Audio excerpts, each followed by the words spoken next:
Welcome to episode 210 of Zapped to the Past. I am Adrian Mills and joined as always by Mr. Graham Raddings. If you haven't listened before, this is a podcast where we discuss games that were released for the Commodore 64. We're using the magazine Zapped 64 as a monthly guide for the games to focus on, but we are in no way affiliated with Zapped 64 itself. This week, we start our look at May 1992 and the first batch of games reviewed in issue 84 of Zapped 64, along with what was also going on in the UK singles and albums chart that month. Graham, may I please ask that there are some games that I might enjoy this week? May I? Oh, it's May again. We haven't seen May since episode 179. Not as many games, though, it has to be said. Only 4 for this part. And are they a better bunch? Well, May 1991's first game was Shadow Dancer, and we all know what that was like, and it wasn't good. So can May 1992 offer something more juicy? There's only one way to find out, isn't there? So in a month that saw the final episode of The Golden Girls air on NBC TV in the US, we head into the codex-filled world of Warhammer 40k, or a light touch variation, as we grab our bolters, cry havoc for the Imperium, and march our alien-hating chapters of Marines into battle in the epic Space Crusade. And then we nip off to the alien-infested planet of Clio on a daring mission to blast and most likely avoid as much as possible in the not altogether unfamiliar shoot-'em-up world of Catalypse. You know, Aid and I used to play a lot of Space Crusade and Space Hulk, and of course later the more meaty Warhammer 40k tabletop games. It's a universe I've enjoyed on and off for years. Indeed, as I look at my desk right now, I've got a batch of Ultramarines mid-paint, which I suppose I should finish. So while I get my box of paints out and cry havoc, and how much I must have spent on them, good lord, we take another familiar trip into the now boring world of the walk and seat game. This time we have a Spectrum-fueled ape looking for God only knows what in the all-too-dreary Biff, before we finally visit a genre we've not seen in a while. Grab our skis, skates and skidoos and head to the nearly brand multi-event world of snowy slopes and skiddy slides in Winter Supersports 92. Do you know, May's an odd time to release a winter sports game, isn't it? You'd think January would have been better for that, really. What can I say? It's more of a miracle that these games are even getting released, I suppose, around this time. The real question is, should they have been released? And all I can say in that regard is, not all of them. See what I did there, May? I did. May, very good. Yeah. Because can is grammatically wrong. Yeah, it can. Yeah, it should be May, shouldn't it? It's always May. May, yeah. Can May. I? Yes, you can. Yeah, you can.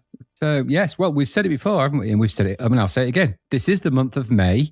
The merry, merry month of May. Month of May. Fa-la-la-la-la. It's the fa-la-la month. We like the fa-la-la month. I like the month of fa-la-la. Fa-la-la-la-la. Exactly. Yeah, it's Christmas nearly as well. It's nearly Christmas. It is. Catalyspe are winning on both counts.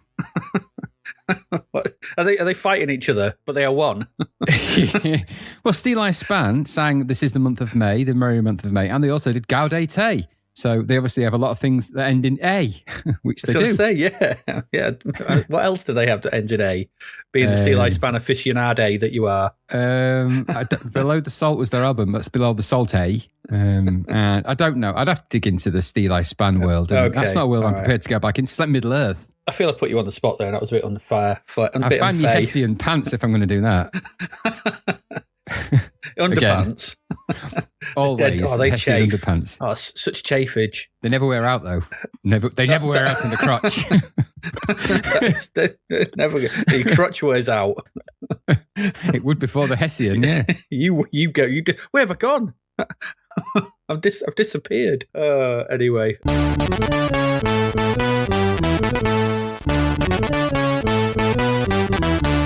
It is the start of another month. They're coming thick and fast now. They're all 2 weeks.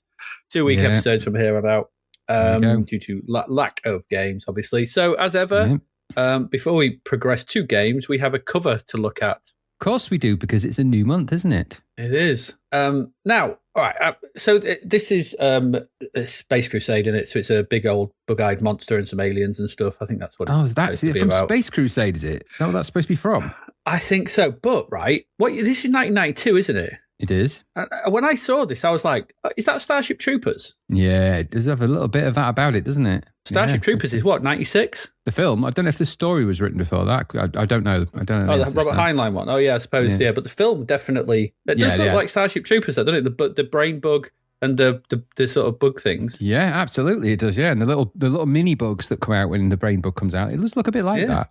I thought that. Yeah. I was like, that looks so. But it's not influenced by the film, but that's later. But it does look. It's all right. It is. It looks not like anything from the game Space Crusade, though. No, they just went, there's some aliens and things and bugs and, evil aliens. And Ollie went, I know what you've got exactly in mind. Yeah, exactly. I'll draw a Tyranid, whatever that is. And he was like, that's not what they look like. I'll let him have it.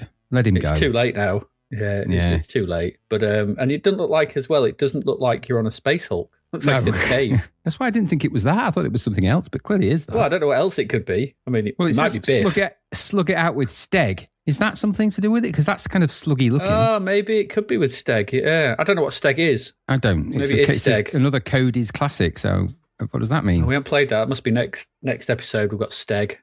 I mean, Space Crusade would have been the logical choice for the cover, I have to say. If that isn't Space Crusade. Yeah. Well, actually, Steg's not in this episode. In this month, sorry. It's not here. So what does it even mean? Is it a preview? It must be a preview. Yeah, I'm definitely sure that. I'm just going to check, actually. I've got the magazine open here. Let me just check the reviews. I missed it. Well, no, there's no Steg.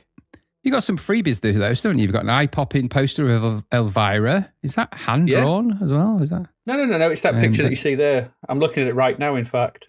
Oh, right. It's that picture on the cover there. Yeah, no, but is that a drawing? Is that a drawn poster, or is it a photograph? No, it's a photo. It's a photo. Ah, okay. And then of course, you get a free tape with some games on it. Mrs. Mop, Trashman, Black Knight, and Elvira. Is that? Elvira 2. Oh, okay. Because it's the wibbly wobbly writing. It's hard to read, isn't it? You can't read it. I'm surprised you popped a sort of vein at that again. Because I've emailed them. I've emailed them back in time. Yeah. So it's like you've seen that movie, ain't it? 12 Monkeys. So I've rung one of those numbers, and it wasn't actually Zap. It was like a laundrette.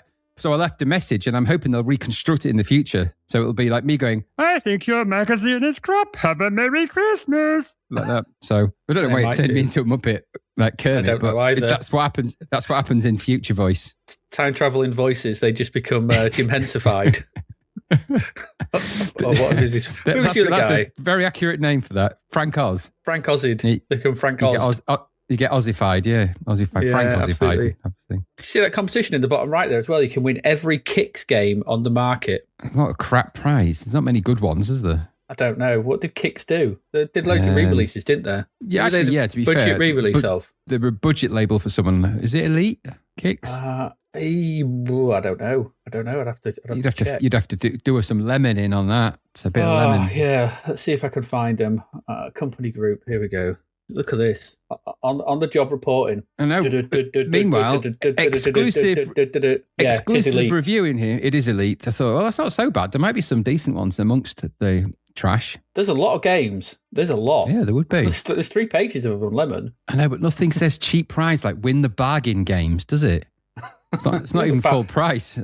Well, they released Barbarian, The Ultimate Warrior, Barbarian 2, Bionic Commando. I'm not disparaging the actual game titles. I'm just saying it's a bit of a cheapskate's prize, isn't it? Like your top prize is it's a bully's prize, isn't it? It's from Bullseye.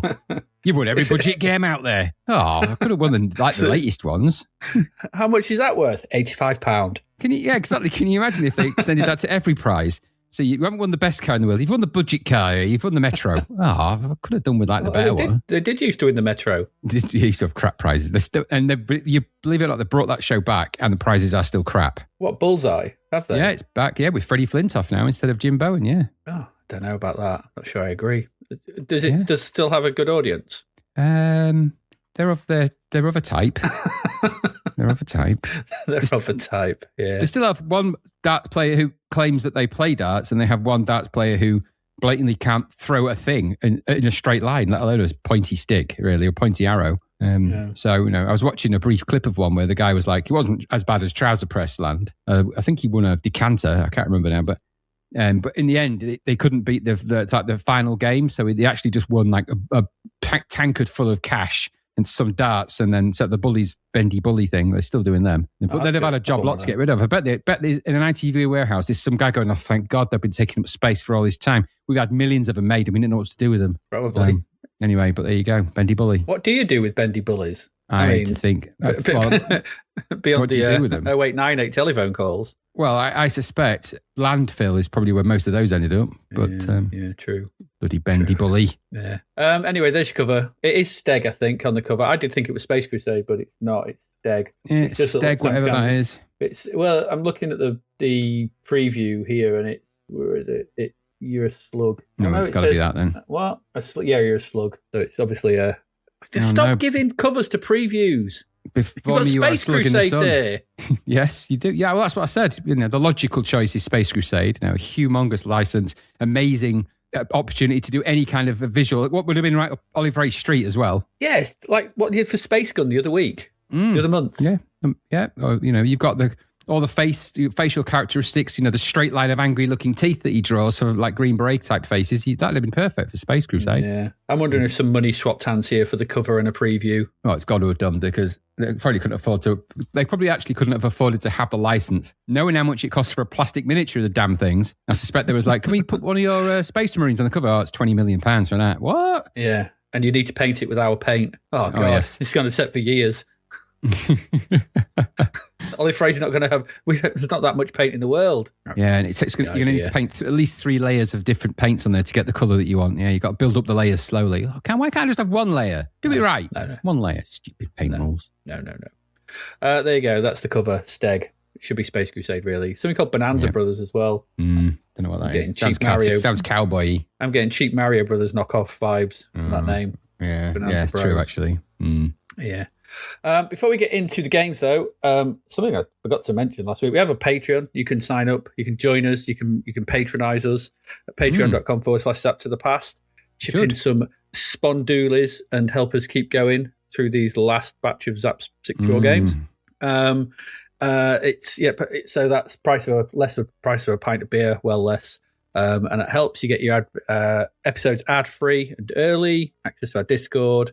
We've got the Christmas cracker coming up, so we may ask for some contributions to that. I think we're going to have to do that quite quickly, aren't we? So you get on it. If you hear this on Monday, you might have a bit of time still to get some, and join up. You might. Depends what you want to say, Don't overthink it. No, don't overthink. It's just Christmas. So there's that. And obviously, join us for the bread bins and anything else. So you can do that. We have a ko-fi.com/Zapped to the Past. All good. Or join us on a milestone, Adrian. A milestone. What was that milestone, Graham? 250,000 downloads. That is a big milestone. Yes, that's pretty epic. Thank you to everybody that listens to us. We wouldn't have got there without your ears. No, we wouldn't. And it is massively appreciated. I mean, it's been, it's crazy. I thought we'd get 100. Yeah, absolutely. So awesome. 250,000 downloads, that's potentially 500,000 ears, probably, give or take. Our mouth words have gone into their ear holes. Brilliant. Love it. I do like it. Love it indeed. There you go. Should we get into some games? Should we get into our first game of the month? Yeah, we better add. We better add indeed. So here comes the very first game.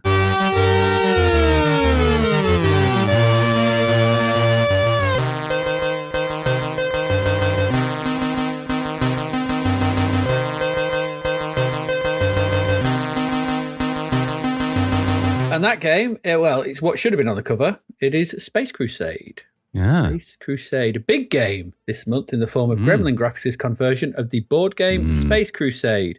Now, there is Space Crusade, Space Marines, and Space Hulk all through this. I may get them mixed up because it's Space something or other. Yeah, so I did. When I first wrote this, I'd written Space Marine. I was like, it's not Space Marine, it's Space Crusade.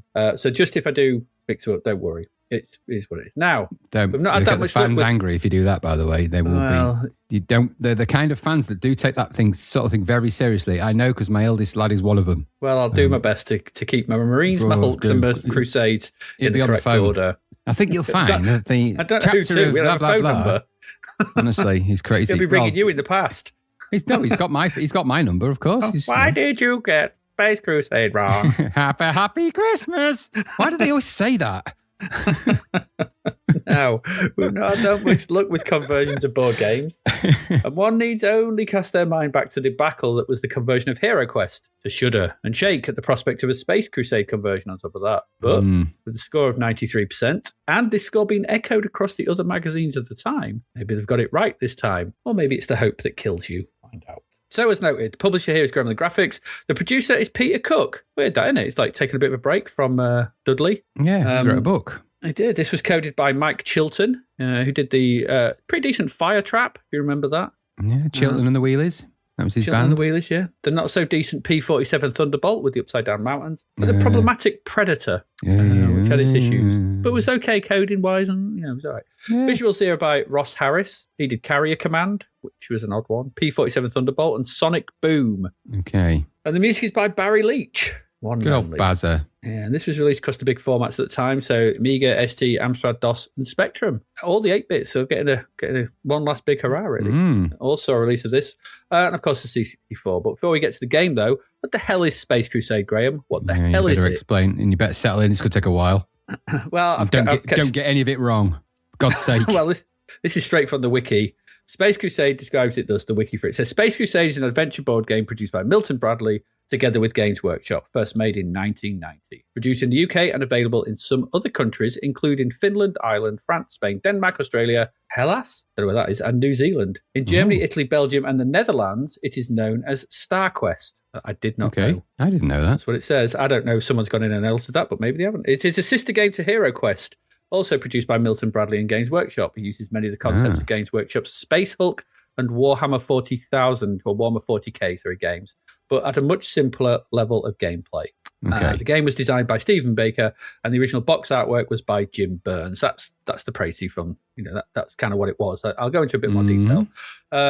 So I ain't wrong, but those who played at the time, such as us, this was a bit of a gateway into the world of Warhammer 40k, wasn't it? It's a simplified version of the rules and world that are taking obvious influences from Aliens, Marines. For Marines up against Aliens, read Space Marines up against Gene Stealers and things like that. But this still let you feel like you were partaking in that universe without all the bigger rule set that the Warhammer 40k demanded, and the big open, the tabletop war games and the thing and the rules and everything, and all that kind of stuff. And so, you had Warhammer and Warhammer 40k, which was a fantasy and sci-fi versions of Warhammer. So Hero Quest was the sort of simplified version of Warhammer, the simplified version of Warhammer 40k. And like Hero Quest 4, it was a really good game to play. The board game itself was a really good game to play. And this offered asymmetrical play for up to 4 players, which always made things more interesting. You think of things like Fury of Dracula and things like that. They were always good. Good. And prior to this as well, in 1989, there was Space Hulk as well, which is kind of, this is derived from, I suppose. But that was more marine, more tactical, a bit more deeper. I think there was a bit more mechanics and stuff going in that, because I think that was primarily Games Workshop, wasn't it? It's a while since I played Space Hulk. I can't remember now with Space Hulk. I think you're right, though. Sounds right. Yeah, but that's the basics of Space Crusade. And I'm going to say right here that the conversion that they've done here is they've done a really good job of putting all the aspects of that board game, Space Crusade, into a digital version. But to play right, let's have a go. The game starts, this got a solid image of the board and the game cover, the sort of the angry Space Marine firing with his clean armor. I always think his armor's too clean. There should be some blood and guts and gore and grime and stuff on there. The problem is with the picture on the C64, he's a little more Sloth from Goonies than Angry Space Warrior. A little bit. He's a little bit going, hey, you guys, I think he was screaming, but anyway. But on top of this, we get a really good tune from Barry Leach. A bit of a throwback to older style tunes, and all the better for it. I listened to it a couple of times, really enjoyed it. But though I did think there's a bit right at the beginning that sounds like, does it play that funky music, White Boy? About 15 seconds in. Yeah, if you don't believe me, listen to that bit of 15 seconds of it, because it's sort of just a dun, dun, dun, dun, dun, dun, dun, dun, dun. It's like, that's there is a bit of music. That. But it's a bit weird. Aside from that, it's really good. It's a really good tune. I liked it. So this loads up.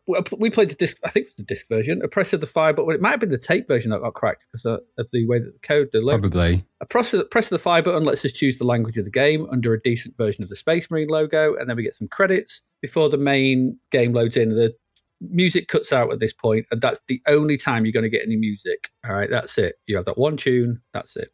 Once the game loads out, we've got 3 options. It's kind of a basic sort of menu. We've just got these three options that sort of take up the top sort of part of the screen. There's not much else going on. These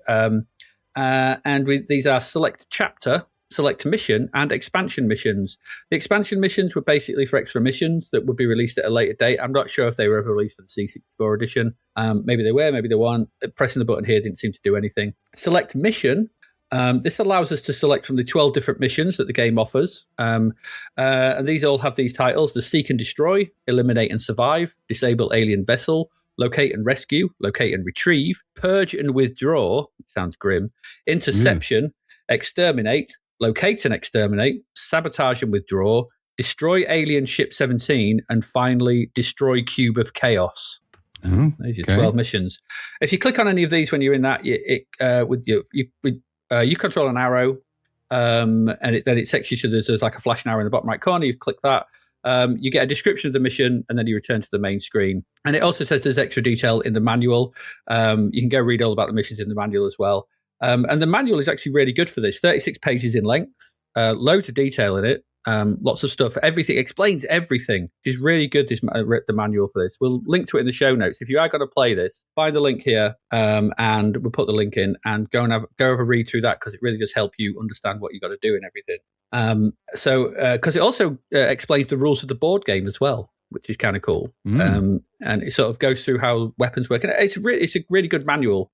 We don't mention it very often, but this was a good one. And in fact, it's actually got a good précis of the world of Space Crusade, which I'm going to just read as well, because this is straight out the manual, just to sort of set up the game itself at this point. So, the Imperium. More than 25 millennia ago, mankind took the first tentative steps to the stars. With the discovery of the warp drive came the Great Expansion. What was once a journey of several centuries became a journey of several days. Warp space. Warp space is the parallel universe through which starships may jump, traveling hundreds of thousands of light years in a few hours. Warp space is also the domain of chaos. In warp space, nothing may be taken for granted.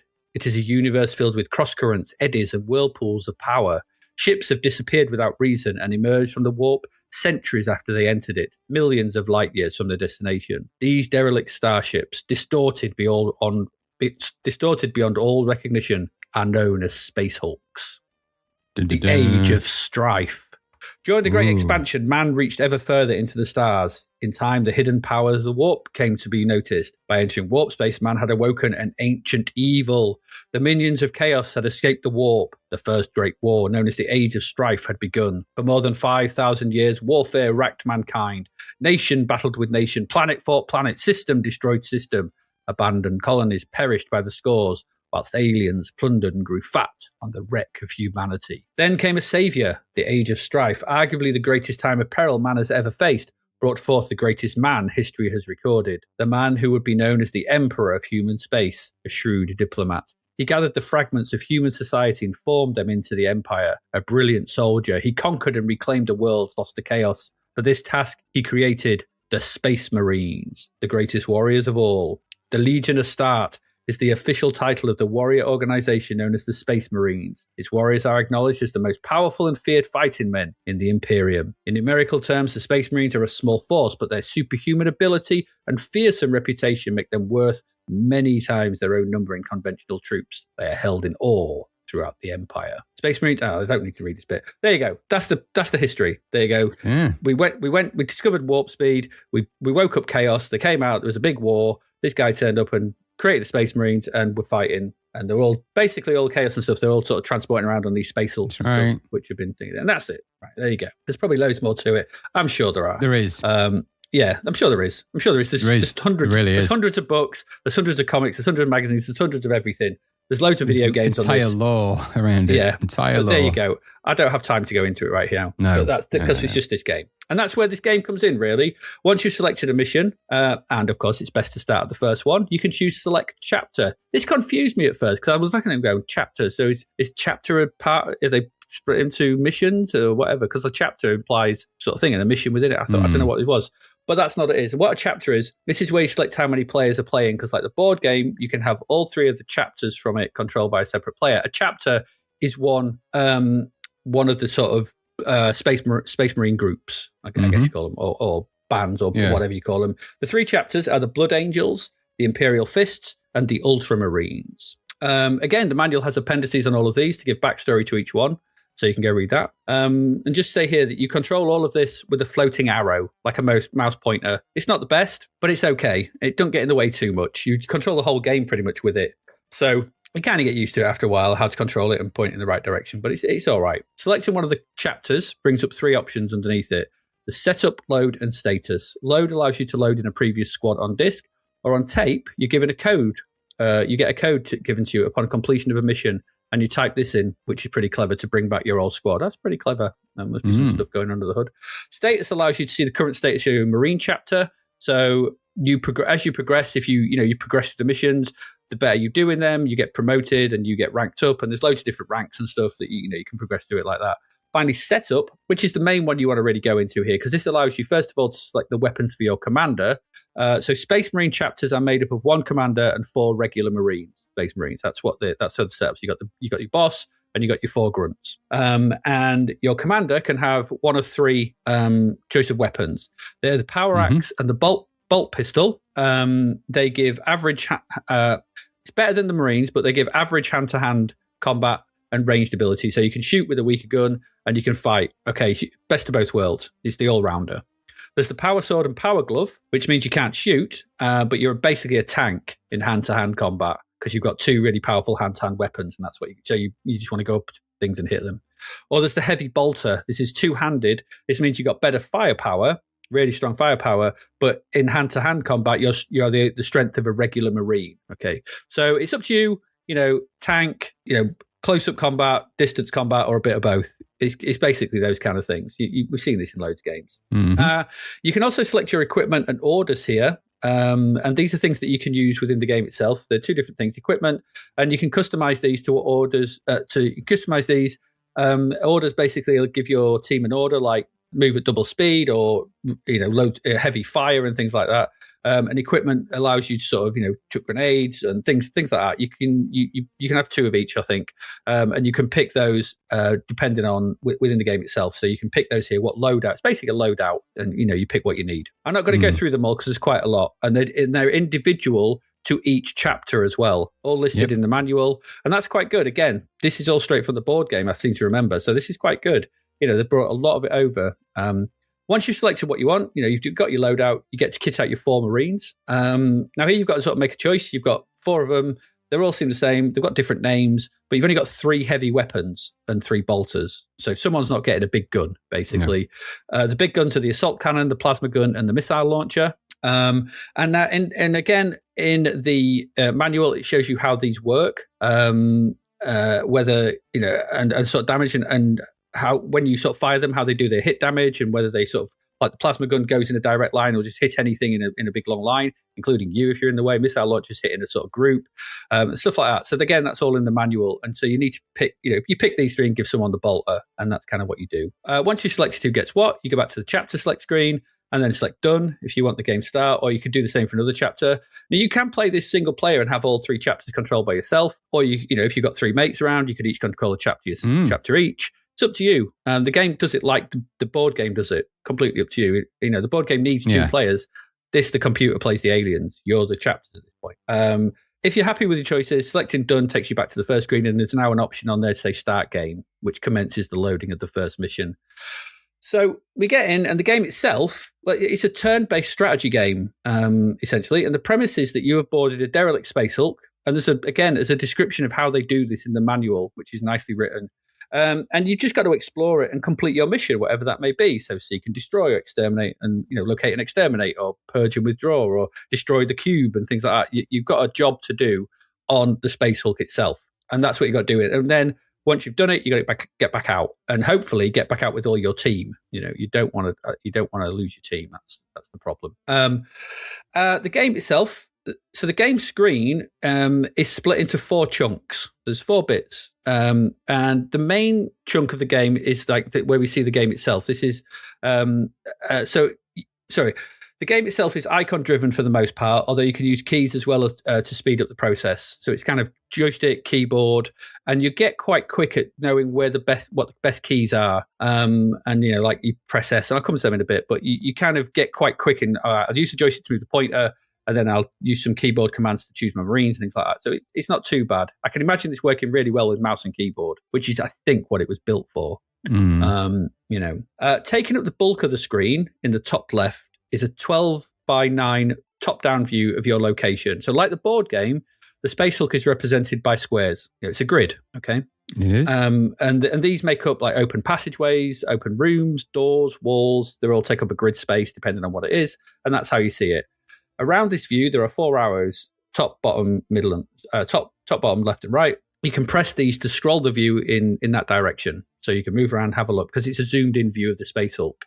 In the top right of the screen is the present Marine you are controlling, so it's a commander or whoever, and it'll tell you what weapon they've got. And below this, underneath that, on the right, there's a full map of the Space Hulk itself. Like I said, your zoomed-in view in the main window shows a very small part of the craft. The big view is on the right, and it's kind of like a radar as well, so we'll come to how that displays stuff in a minute. Along the bottom of the screen, though, are the series of icons. And this is what you use to control your present Marine. So whoever you're controlling, they all use the same bank of icons, although the commander can use like the equipment and the orders one, and the other ones can't. So from left to right, the first one, there's a button that says like 4 arrows. It's the scroll button. Now, if you tap that, or you can select it by pressing the S key, you can then use your joysticks to scroll the main window around, which is quite nice. It goes quite quick. You can have a look around, see where anything's about. And that's all right. You can bring yourself back, whatever. Pressing fire S again takes you off scroll view to control your pointer again. You've got your actions then. And from left to right, these are move, fire, hand to hand, orders, equipment, doors, scan, and end turn. Okay. So if you select move, basically what happens on the main view in that sort of top left square, you can move to some of the squares will turn black, and some of the squares will remain grey. That's where you can move to. Okay, so it's kind of like showing you how far you can move, and each Marine might have a different distance that they can travel. You point your arrow at a grid space in the Hulk, and your little Marine will walk to it. Okay, it's all seen from top down, and they'll sort of walk off towards it, and that's how you do that bit. Nice and simple, dead easy to use. If you walk through a door, you'll open doors and stuff if you put your destination within a room with a closed door, so it does that automatically. There's fire, like I said, that lets you shoot at something that you can see or aim at, depending on your weapon. There's hand to hand. This lets you engage in fisticuffs with an opponent. But only if they're next to you on either of the 4 cardinal points, so up, down, left, right. You can't attack diagonally. Equipment and orders let you use these for this turn. So the commander can choose to issue an order or use some equipment or whatever. Door lets you open a door if you're next to one at the end of your movement, which is quite handy, I suppose, if you want to look at a room and see if there's anything there, because then you could probably shoot at it, maybe. And opens your door, and then scan. This lets just a big sort of ping, like a big ping, it scans the nearby area to see if anything is about. If anything is, it kind of highlights, bing, sort of appears, a little dot on the map, and there's something there. And then next to these is an icon of your 5 Marines. And they're all, you've got your commander and then the 4 helmeted Marines, and you can choose who you want to control by clicking them here. You can also click on them in the main window, or you can press 1, 2, 3, 4, or 5. So you've got multiple ways of actually selecting who it is you want to control at any one time. And remember, it's turn-based, and you're not timer-based, so you can take your time, think about what you've got to do. There's no rush in this. If you press, the thing that I did like with the 1, 2, 3, 4, or 5 option, is you select someone and they're off screen, or they're kind of at the top of the screen. If you wait a moment and then press the number again, the screen will move to them and center them in the screen to give you a view around them. I thought that was a really nice little touch. Kind of nice bit of quality of life stuff going on. So that's good. The main window, so that does that. One other thing you can do, there's a button in the bottom right. This is the 3D window, 3D button. And what this allows you to do, if you click on that, then you can press fire on the full map, so the full view of the deck. And what that does is it changes the top left view, this grid view, to an isometric view of that area that you're clicking on. You can see if there's anything there. Kind of nice, I guess. I'm not really sure the point of that, but you can do it. So you get to see your Marines or the monsters or anything like that. It's all, you can do that. Once you've done everything, you've moved all your Marines, you've had combat, or you've fight and stuff like that, whatever. You can end the turn. There's an end of turn button, and then it's the aliens' turn. Now, the game works on a line of sight system. If you can't see anything, you won't know where they're moving. They don't appear if they're not on the radar. You've not picked them up on any ping or anything like that. It's just an empty ship at this point. You're just moving in. It's completely unknown. Again, like the board game, and I do like that. I think that's quite a clever thing to do. This works really well. Is that? Ooh, do I go around this corner? Do I open that door? Do I wait till my next turn? So you've got those decisions to make. When you found something, either by seeing them or finding them on the scanner, then you'll see them move towards you. Like little dots on the map will be moving around. And also in your grid, in your main view, you'll see them. Until you can see them, though, you can click on them to reveal what they are if you see them. But if you don't know what it is, it'll just say unidentified. So you don't know what's coming at you around the corner. Like I said, because it works on line of sight.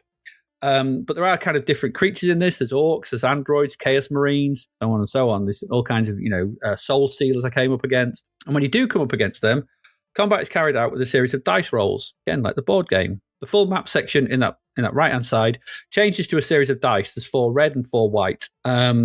And basically you roll, I think it's the first 2 of each one, depending on what gun you're using or your strength in hand-to-hand combat, your defense, things like that. You'll roll 2, then it's basically the sum of those numbers. Whoever gets the highest does damage or manages to fend it off. It's that. So it's nice and simple, but it's like the board game as well. If that damage is fatal, your Marines and most of the monsters only have 1 health. So 1 hit kills them. If they do, then it switches to the 3D view again, and you see the loser explode. And if that's one of your Space Marines, then their icon at the bottom is also replaced with a little skull. They're dead. In my first turn, I moved around the corner and something got me with a booby trap, and I lost one of my Marines immediately. I was like, oh, no. A bit mean. I know. I was down to 4 right from the outset. I was like, oh, that's crap. Because they're gone from the game. They're dead. You're done. It's easy to lose your Marines. Commander, though, has 6 hit points. Not, so you've got a bit more chance with them. Obviously, the commanders. Yeah. And I think you only need to get the commander out, to complete the mission. I think I haven't completed the mission yet, but you need to rescue, you also need to accrue a decent score in order to fully complete it. At one of the mission screen, it'll say you need to get 40 points or something. So you need to do the thing, get out in a number of turns. So the first mission gives you 40 turns to complete it. So you can't hang around. You need to get in, do whatever you need to do, and get back the way you came in before you run out of turns. Otherwise, it's game over. You don't complete the mission. That you'll probably be left there to be, killed by all the evil aliens. If you do manage that, then you get a debrief screen and a mission complete award. You get, if you've done it well enough, you'll move up the ranks. And like I said, the goal for this game is to attain the highest rank possible by moving through the missions on offer. And that's the game, really. You control these Space Marines into the sort of lion's den of these, these alien-infested hulks, try and complete the mission, shooting aliens, beating them up, try not to die, do whatever, and get back out again. Mm-hmm. So that's the game. It's turn-based, so it's nice and simple, nice and simple to understand, and you can take your time with it. Visually, it's easy to read. It's nothing outstanding, though. The visuals are all right. The 3D views are quite nice. Single colour, though, which is odd, but probably to allow a decent level of detail, I think, to put it into high res, I'd imagine. I'm not sure that they added massive amounts to the proceedings. They're okay, but I don't know. It's a nice addition, I guess. You're not losing anything. The main view is what I'd call perfunctory. The visuals in that, they're perfunctory, they work, but they work well. You can read what's on the screen quite easily enough. Enemies are enemies. Your Marines are quite clear. And you can click on the enemies as well to sort of see what they are. And like I said, because it's turn-based, you've got time to sort of figure out what you're doing. And it works well. Unlike Hero Quest, this is easy to navigate and see what was going on. Yeah. Hero Quest was a pain in the ass to sort of navigate and work around. This is really simple. The controls work well. And once you get used to, using a combo of keyboard to select the scroll and the Marines you want to use and the joysticks to send them on their way and who they want to fight and everything like that, I found it quite easy. And maybe the thing I would have added, I'd have liked an option for you to select the icons at the bottom by keyboard presses. So I could have just I wouldn't have needed, or just to make it, I think just using the keyboard would have worked quite well for this. I don't normally like keyboard because it's turn-based. You just had the bottom row of keys as your icons, and that would have worked fine, I think, instead of having to use the arrow to go point at them. You soon get used to it, though. The biggest letdown here, though, is the sound. The game is quiet aside from you moving or when combat happens. Then we just get some brief sound effects before it's back to quiet. We get little sound effects when aliens move and things like that, or something happens. But there's not much going on here in terms of sound. And I think that's a real letdown. A game like this needs some atmosphere, and not just obviously because it's in space and whatever. It's a turn-based horror game when all said and done, and it needs something to bring that to life. And the best will in the world, the C64 is not a graphical powerhouse. It's not going to be able to do that visually. So the best way they could have done that is with some background sound. It didn't have to be much. Low background hum, something. Just to fill in the space. Just something that would have brought this game to life. And it's not like the C64 can't do decent atmospheric background tune. Think of Driller. That's why I posted a Driller in the Discord earlier when I was listening to that. I was thinking that. And I put that on while playing it. And I was like, this just adds so much. It just fills the space. It makes it, a lot more atmospheric. And you don't need anything as epic as Driller, just a base rumble. I also had a look at the Aliens game, the sort of first-person Aliens game, and that has sort of noise in the background of things sort of happening and stuff going on. Yep. Just makes it feel alive. I know everything's dead, but you want like even if it was just a sort of, Carpenter-esque The Thing based, something. You need a sense of dread. You need to feel like you're going into something that is not good. And you can't represent that visually because the C64 don't do that. But if you could, it can easily do that orally. But alas, it's not to be. However, that being said, I think this is a really good game if you like turn-based strategy games. I have to say, if you're into those kind of things, we missed out Laser Squad. I heard that's supposed to be very good. That was in the strategy section at the time. We didn't play that. And I think we played, there was that odd one, wasn't there, from Piranha, with that weird cast of characters, and that isometric one, which I don't think was very good. But we've not seen many of these types of games, I don't think, on the machine. These kind of turn-based strategy, top-down things. I don't think we have.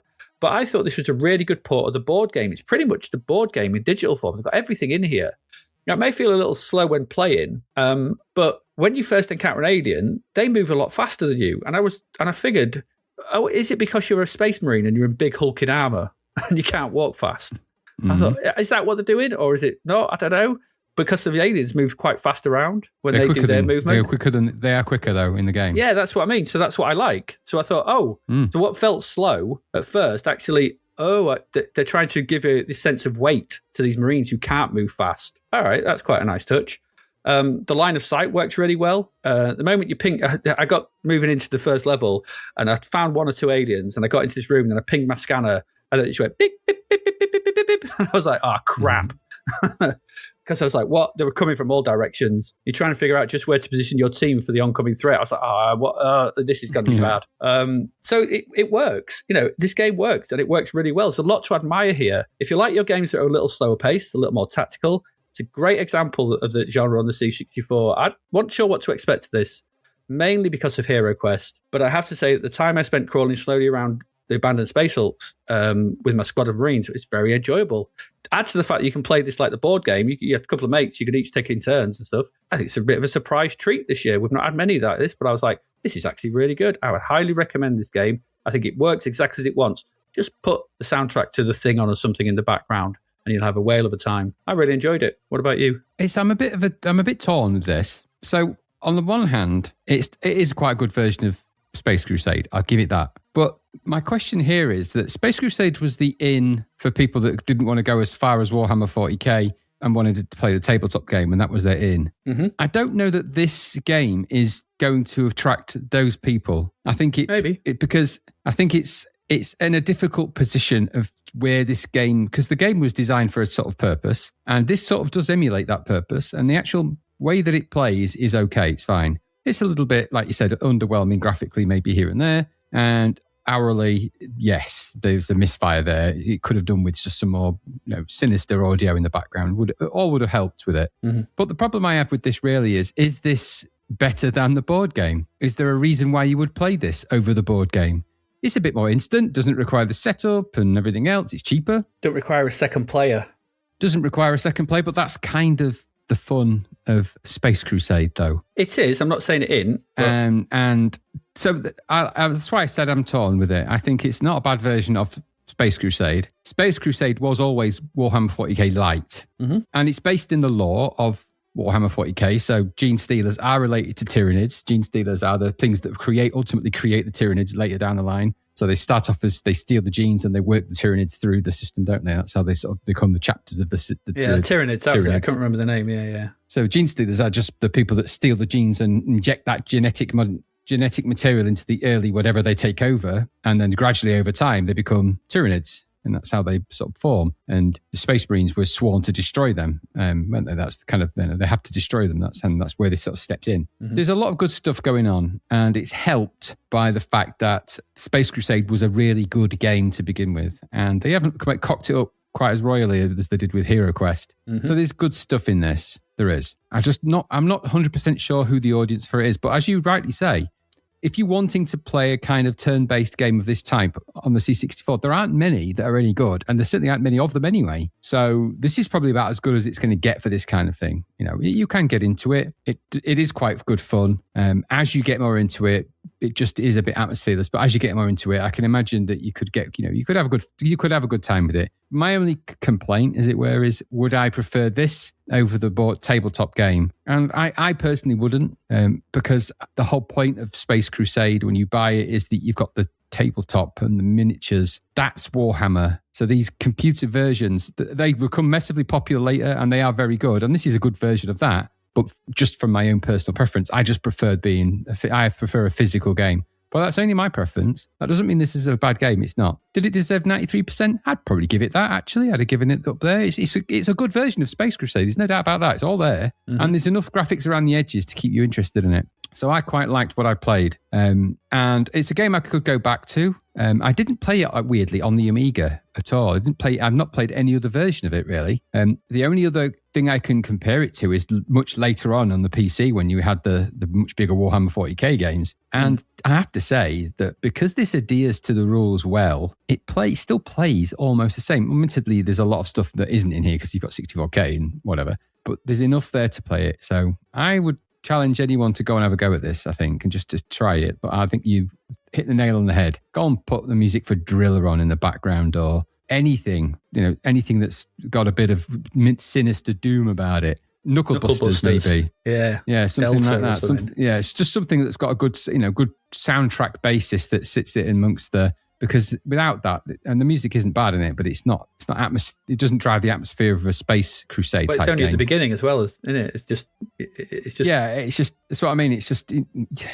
there's, and I think also I'm a little bit, because I'm invested in Warhammer 40k. I really like the universe. I've read tons of the books. Damn it, I could bore you to death with the various facts and lore. And if I really wanted to get super nerdy about it, I'd just get my eldest lad to come along, and he would literally, because he knows all this stuff off by heart.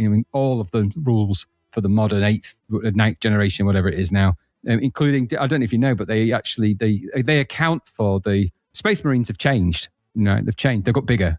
So these tabletop miniatures in these ones were smaller compared to the new ones, which are now bigger. And there is a justification for that height difference, believe it or not, which goes right into the lore of all of the Space Marines and everything else. But there is a difference, and the reality is that the new miniatures, which are slightly bigger, look better on the tabletop because they're bigger and they're actually the proper size of what you'd imagine a Space Marine to be. Them early ones are always a little bit small and fiddly to paint, so they're a bit bigger now. But so that's they were introduced around the 8th edition, something like that. So it's the Primaris Space Marines, I believe they're called. Just to be really clear about that. Anyway, I digress.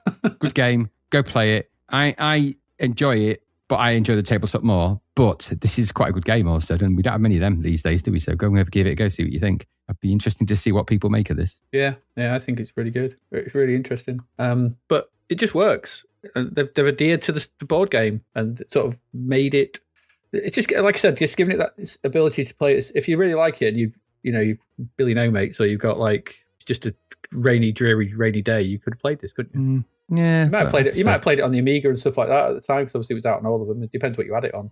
Yeah, just like I said, I just don't know that the appeal of this game was somebody who wanted to play it on their own. That's kind of my point. I don't think don't think that's the market for this. Yeah, so, you might be right. I don't know. I think it just sits nicely in the sort of people who like turn-based strategy game. I don't know what turn-based strategy game was like. The genre was like in 1992. There wasn't many of them, was there? Because even we haven't got Doom 2 yet on the Amiga or anything like that. So no, like I said, there's that Laser Squad which we didn't play, and that Piranha one. But it might be a few that we've missed, really, but maybe who knows? Anyway, it's a good game. On top of all that, we do like it. There we go. That's the first one this week. May starts well. Let's wonder if it continues. Let's get to our second game this week.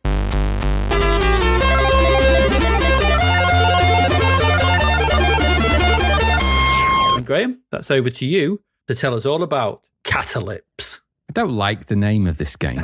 I don't understand it. Catalypse. Sounds like a sex toy that you'd get on Love Honey. And I don't like it. But you know what? It is what it is, isn't it? All right, the game did turn up in a brown paper bag. There is no price for this. No price. Because the release is all a little bit weird. But it got 30%. It got hammered in Zap. Now, I'm going to go right off the bat and say I think they were playing this a little bit harsh for this. Yeah, same here.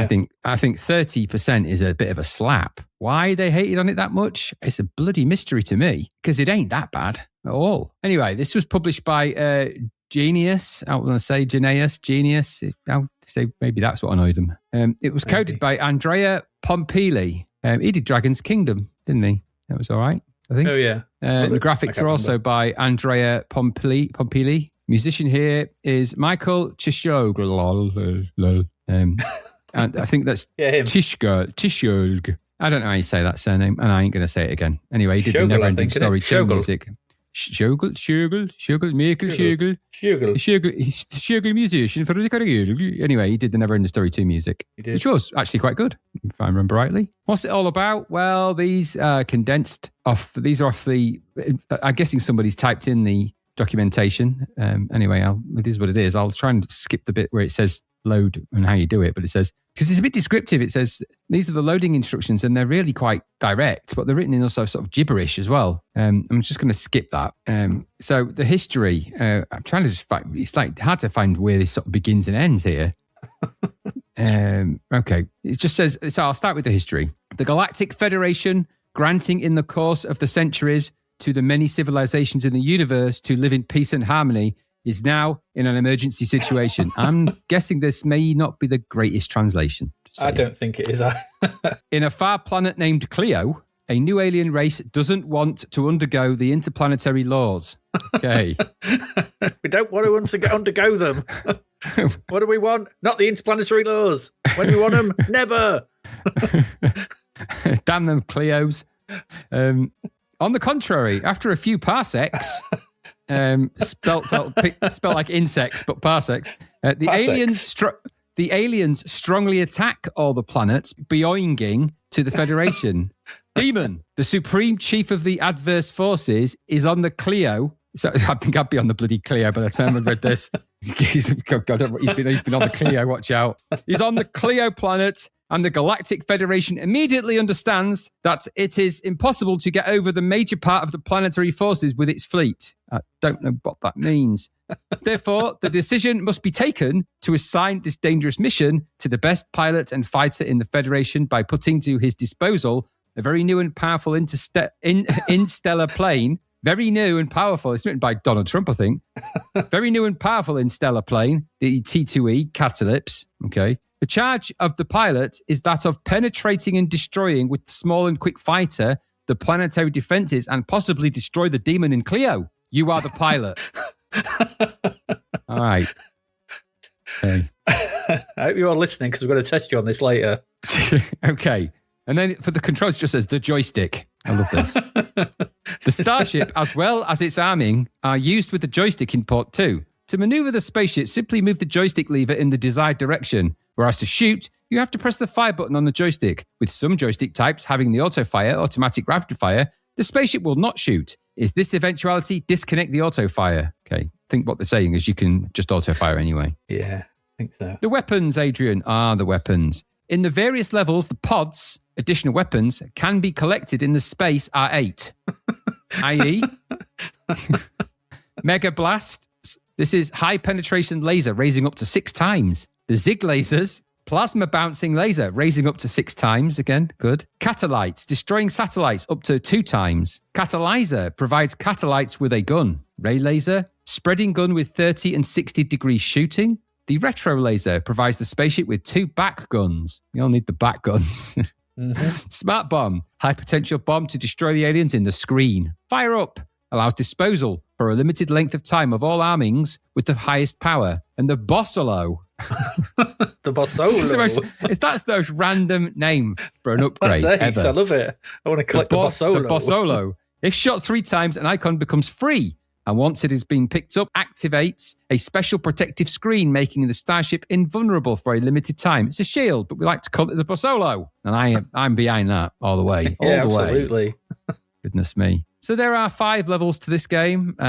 They are the Fourth Moon, the Forest, the Caves, the entry to Clio, the Ancient Town. Those are the 5 levels. And you have to progress through these 5 levels in order to complete the game. How do you like them apples? That's it. So that's the premise, and that's as much of that as I can be bothered to read. It's very condensed writing, close together on Lemon, and it's unpleasant on the eye and brain. Okay, so I played a cartridge version of this, an Easy Flash version.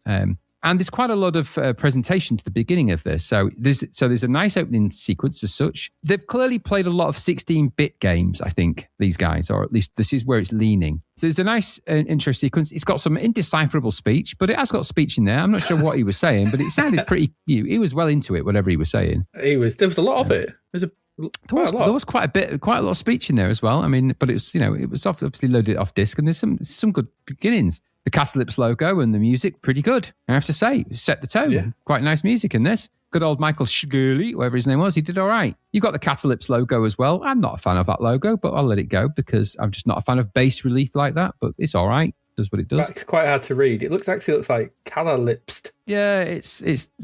I'm not sure. There's a whole way of reading that. It's a bit mixed up. But it didn't have to be that way, did it? No. But it's got a production to it that's they've obviously seen games like Armalite and they've seen games like Catechis. So this is a mixture of Catechis and Armalite. So it's Catalypse. With the hints of Delta in there too, a little bit. And obviously, so what does it all boil down to? Well, this is a side-scrolling shooter over 5 levels. Plays out quite nicely, actually. So from the opening menu, you've got a few options here. You can choose the guns to be auto on or off, and you can choose the type of star field that you might want to play the game to, whether it's moving, relatively moving, or completely still. And I'm guessing that's because there are maybe glitches in the game that this remedies in some way. I don't know. Maybe it's all about preference, isn't it? Quite interesting. I don't think I've ever seen that before in any other game. No. So quite interesting. So you'll get through that, and then you're going to want to begin the game, aren't you? Well, you'll do that, and of course you get like little mini intro sequences, very borrowed from things like Armalite and things like that. And then into the shoot 'em up world of this game you go. You're going to find this very familiar territory. There's a very small UI on the top left of the screen. Everything else is the game, which is quite nice. The graphics are all quite nicely coloured. You've got relatively multiplexing sprites in alien waves. You fly in from left to right. The backgrounds are going from right to left. Starfield in the background gives it depth. Looks quite nice. Graphics for the backgrounds are a kind of bas relief series of tubes and pipes on the whole, although they do change for the levels, but they change colour as well, which is quite nice. The sprites are all multicoloured. There's a nice sort of, I want to say sort of shaded quality to the sprites. They look like Delta sprites a little bit, but they also look a lot like the Armalite sprites. They've obviously looked at those and gone, we like the way they've shaded them. And that's no bad thing. I'm not going to criticise this game for being shameless about who it's borrowing from, because what would be the point in that? It's a side-scrolling game where you've got to shoot the enemies in very much the tradition of these sort of things. Shoot the waves. There's extra weapons you can pick up. If you pick them up, you can upgrade your weapons for your ship. That enables you to shoot more. There are mini micro bosses, and also there are larger scale bosses towards the end of the levels when you shoot them.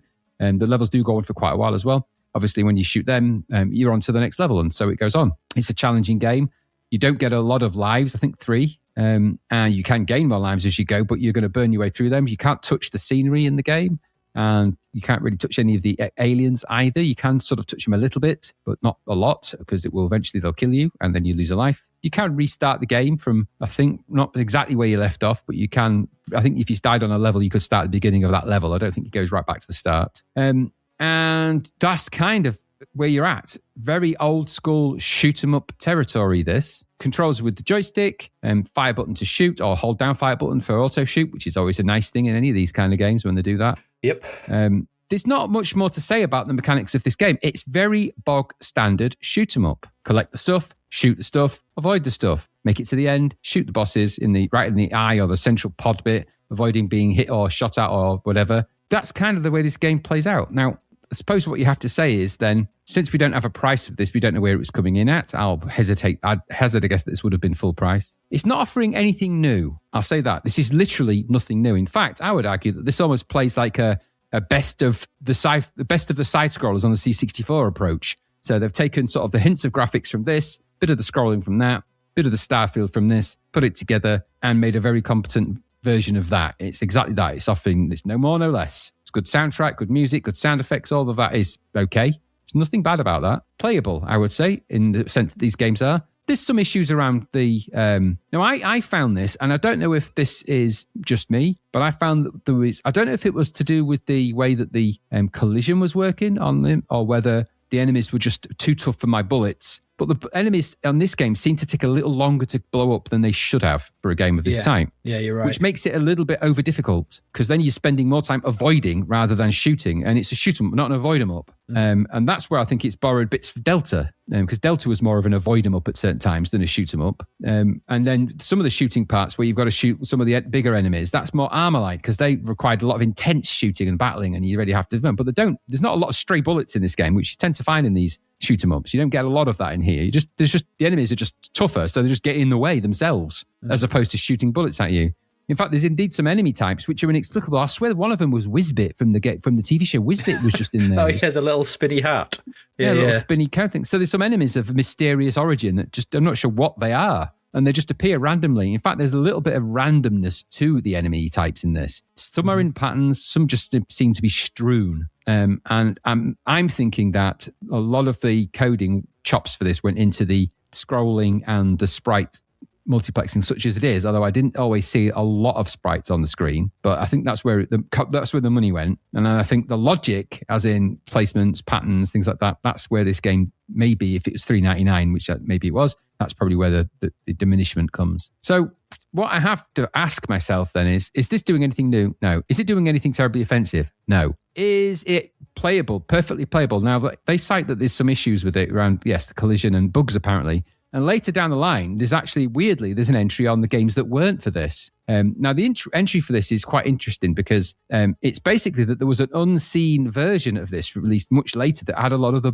supposed bugs in it, because Zapped would say we're very critical. That there was an unreleased version of it which featured a number of bug fixes, including apparently a level 2 loading screen, fixes to the bosses at the first and second level. So there's some fixes. Now, unfortunately, the download that's linked in, that I couldn't get the download to work. There was some kind of error with it, saying that there was an issue. So I couldn't get the download of that particular file to work, because you could download that updated version. But what I played in Catalypse, I thought was okay. Did it blow my mind? No. Was it perfectly passable as a side scroller? Yes. Would it have been brilliant if it was released 3 years earlier? Yes. It would have, it could have easily stood alongside some of the others had they just applied a little bit of the finishing, polishing. There's nothing bad about this. Did it deserve 30%? No. It got a kick in from Zapped this, and I don't quite understand why. I personally found it as I would have given this, no, is it going to get in the 90s? No. But it's a good 70s to 80s, surely. Everything's there. It's a perfectly playable game. I don't get why it got totally pummeled, and they hated on it really badly. For reasons that they sort of basically position this as old hat, try, what's the point? There's too many games. And I get it. There is other games, and you could even get, by this point, you can get Armalite on budget. But maybe people like these kind of games, and this isn't a bad one. It's got a lot of intro. There's a lot of production to it. And it's one person, or two people's work. That ain't bad. I don't quite know. I don't get the pasting that it got. So, and maybe I just didn't encounter any of the bugs. I didn't get levels deep into the game. I got all the way to level 2, but I found it was a perfectly passable shoot 'em up. And that's all I can really say. It's certainly not. It's not as bad as 30%, but it's not going to tick any originality boxes. But that doesn't matter, does it? At this point, I thought it was all right. What about you? Yeah, Zapped scores just continue to baffle me at this point. I don't get it. I didn't get this. Doesn't make any sense for this. They gave the graphics 35%, right? I don't get that. The comment in one of the things, this is right. The comment, the sort of subsidiary comment, says the graphics are terrible. The artist having used only one color per sprite. Well, that's just a lie. The thing is, it's positioned next to a screenshot of a really, really good graphics without the big eyeball thing from the end of the level, which is all multicolored, and your spaceship. And there's another screenshot with multicolored sprites on it. It's like, what game are you playing? What are you on about here? It's clearly... I wonder if they played the different game or played the wrong game or something. I don't know. There's no way the graphics on this are 35%. No way. No. They're really good. They were at least the equivalent of Delta. Yeah, in terms of the colorization. So yeah. I would put this in alongside something like IO and Synapse and stuff like that, and things like that. Pretty good, pretty well shaded. They look like what they are. They're good. I think this is perfectly decent and technically accomplished as our horizontal shooter. Now, in contrast, Commodore format gave this 91%, and whilst I may not go that high, to give it 30 is just ludicrous. I think they played it. I think that's the difference. I'm pretty sure Zapped haven't seen this game for that. Yeah, review. I don't think they have. Like I said, I enjoyed this in a hold down fire and get loads of things firing off your ship kind of way. Because once you get a few power ups, that's the other thing as well. There's a lot of alien. There's a lot of stuff firing when you get the Catalypse moving around you, and you get some Catalypses, and there's top, left, and down, and there's armor. There's bullets bouncing all over the shop. I quite enjoyed it. It's more accessible than things like IO and Synapse, which were obviously just too bloody hard at the time. But obviously, it still, as you rightly said, still sits in the shadow of Armalite, which is king of all. But so does everything. That's what it is, isn't it? Let's face it. And like you, I've put the same thing. My main complaint is that enemies take too many shots to kill. Could you turn? What's the sound effects? Because I didn't find any sound effects. Don't think there was sound effects, was there? I don't remember. No, it's just music, I think. So I think it's just music. There might have been, because that's the other thing. There's no real sense of impact from all the weapons because lack of sound effects, which you could have done with.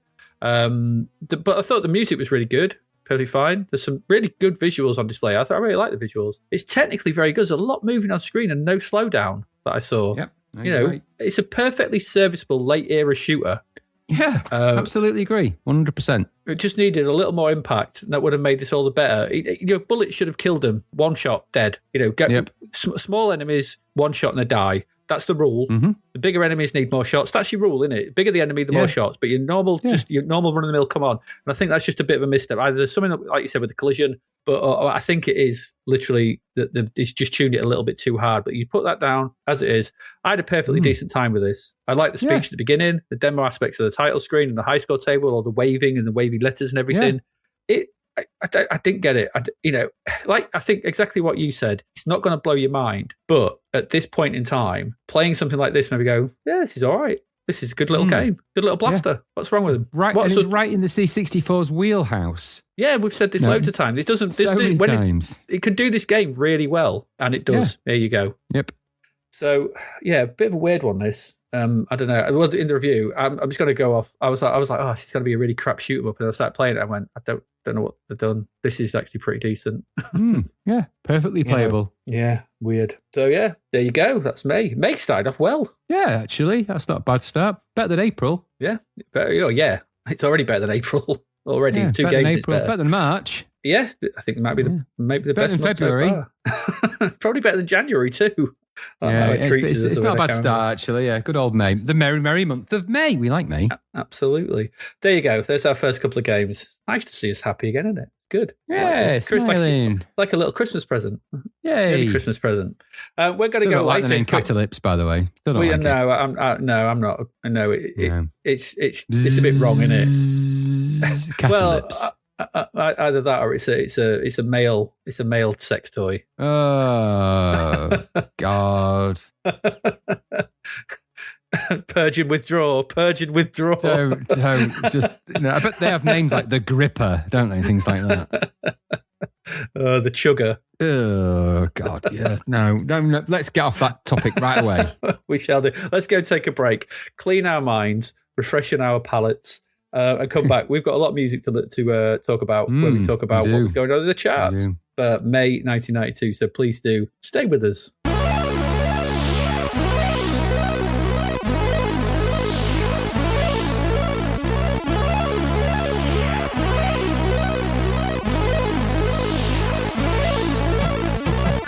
The novel Escape from the Commodore 64 by David Hearn is out now. Crash landing on a green planet full of vector graphics, can Sarah find a way to escape for real? Or is she stranded on a planet full of sun, sea, and chippy tea forever? Imagine finding yourself in a cinematic karate game, having to rescue a princess, or remain stuck under the run-stop key forever. What about finding yourself on a space freighter full of robots? Could you clear the decks? If you were transported back to a Wild West town, having to round up outlaws, could you survive until sunset? What if you were a wizard with a cat who must colour worlds? Could you beat the game, or would a virtual guitar solo announce your demise? Sarah might just be another visitor, but she doesn't want to stay a while, never mind forever. Available from Amazon and all good online retailers, discover if there's a way out in Escape from the Commodore 64. Visit davidhearnwriter.com to find out more. And we're back. And back in the room. Here we go. Here we go. We're back in the room. Let's get into some music. I don't know why it says I've obviously not updated the agenda, have I? That should say May 92. Let me do that now. God, that's shocking behaviour by me. First, number one singles. Well, I say singles. It's just a single. We had Stay. Was it Stay last month? That stayed for ages, didn't it? And now And now, ironically, stayed for ages, and this says "Please Don't Go." "Please Don't Go" by KWS, number 1 all month. Yeah. But I'd wish it would go. I don't like this song. I've never liked it. It won't leave. It won't leave. I can't leave her. It won't. We talked about it when it turned up last time, so I'm not going to say anything more about it. Number 1 albums, though. It's a 5-week month, and it's a 5-album month for number 1s. A lot of albums coming in and going out. Returning, though, for the first week of the month, we've got Stars by Simply Red, back in at number 1. Why won't it just piss off? Piss off, you bready fool. The bread. The bread rises. Second week, replacing that, we had the Love album by Carter, the Unstoppable Sex Machine, in for 1 week. Your thing? Yeah. I'm not going to talk much about it. We've talked about these things. It's a good album. I like this album. I didn't know that a thing about Rolling Stones. A line in the lyrics quoted from the single Ruby Tuesday. They had to credit them for 1 line, and it was omitted from the album. So they tried to go all publishing royalties for every copy of the album sold. How rich are the Rolling Stones? 1 line. Yeah.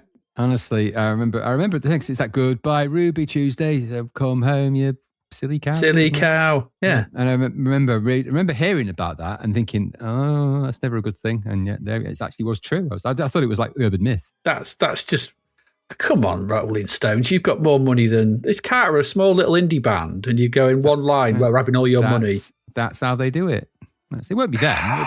They probably don't even own the royalties probably don't even own the rights to their own music. But whoever it is, the scumbags. Yeah, which makes me wonder about all those songs that sample stuff. Do they just lose everything all the time? They never make any money. No, a lot of them don't. Christ. Anyway, but I get that because that's a sample of the song. This is just a lyric. You can't sample. You can't change. You can't copyright 2 words. Well, they did. Yeah, bastards. Anyway, replacing that for the 3rd week of the month was Fear of the Dark by Iron Maiden. Fear of the Dark. You bought this, didn't you? I remember you buying this. Yeah, I did. Yeah, it's a bit of a return to Maiden form, wasn't it, really, for them? Last one to feature Bruce Dickinson for a while, then he went off and did a thing, then he came back, then he probably went off fencing or something. Yeah, he just got angry in cafes around the country. Sword fencing, not like just making, correcting people's garden errors. It'd be great if he was. Who got to do the fencing? That's Bruce Dickinson. Just great fencing. He's always a bit angry though, and he can't go down the local calf. I've told you before, bloody Dickinson. Get my fence sorted. Be quick, or be dead. That's the Nico McBrain soul. That's the Nico McBrain Phil. Replacing Fear of the Dark was Michael Ball with Michael Ball. Of course, his debut album. Of course, it was. His debut album would be self-titled, wouldn't it? With Smug Twat. There we go.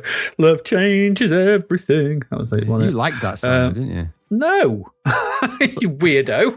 You love that song. God, I'm going to sue you for that. That's litigious. That's slanderous. You like Michael Ball. I like Bobby Ball. He was his relation, wasn't he? His long lost relation. Probably. And then finally, for the last week of the month, there was Back to Front by Lionel Richie. Compilation album. Yeah, there we go. From Lionel Rich T. Here he is saying hello. Singles, 3rd of May. In at number 17, We Hate It When Our Friends Become Successful. We hate it when our friends become successful. It's every impression of Morrissey you ever do is that. You knew it was Morrissey, though. In Morrissey. Well, that's because that's all he does in this song, isn't it? He starts off with that. Yeah, he does. Yeah. It's more Morrissey, isn't it? No. Yeah, I'm not a fan. But I don't understand what the difference is between Morrissey and the Smiths, because it sounds the same to me, whether it's him. I don't get it. Is that, I don't know, maybe there's a big difference. And then all the Morrissey and Smiths fans have just gone, whoa, they've gone full Warhammer mode on that. They're throwing their flowers at the keyboard. I don't know. The video was weird, wasn't it? It's like looking at a load of clones of Morrissey doing some kind of Morrissey dance, I guess. Yeah, it was. And that led me to think that if they'd all lined up, would they become like a Morrissey Nesto? That would be brilliant, wouldn't it? Especially if they did Morris dancing, but they did Morris dancing as Morrises, but they were actually Nestors. They would have had to eat a veggie sausage, though, wouldn't they? They wouldn't have eaten a meat sausage. But they'd have all tasted it. All tasted the veggie sausage. Yes, there's no dog in this. You're right, there isn't. Well done. There isn't. Morrissey Nestor. Morrissey Nestor. I'm in the battle beyond the stars. Yeah, they didn't last long, Nestor, in that battle. They're not very good. They don't. In at number 24 is Always the Last to Know by Delamitri. Yeah. Yeah. Black and white video, beginning of the black and white era, I feel. Boring, cheesy song, though. And I told him to shave off those damn sideburns. God, he won't, will he? He really won't. He won't. They're half his face. Whatever, innit? Big old lamb chops. Yeah, I thought this was a song made for US rom-coms at the bit where the girl finds out the guy has kissed her mate. Yeah, totally that. I couldn't have explained it better, yeah. I don't know what a Delamitri is, but that's, that would be the Delamitri effect, wouldn't it? It would be, yeah. And number 26 is Unholy by Kiss. Oh, this was rubbish, wasn't it? Wasn't this rubbish? I don't know. I thought if this was any more bog standard, it would have been recorded by Amateur's Shanks. It's just by the numbers stuff. No face paint on them, so it's Kiss, but not as we know it. Gene Simmons singing, and I'm using that term very loosely. Singing's doing a lot of the heavy lifting there in that sentence. Yeah, it's not good. Sounds like Rainbow. Actually, it sounds a bit like Rainbow Sound, and I don't mean like up and down the streets and houses and Bungle Palmen. I don't. I want to see a version of a Kiss covered by Roger and Freddie and Bungle, where they're in the makeup. That I need to see that. Someone make that happen.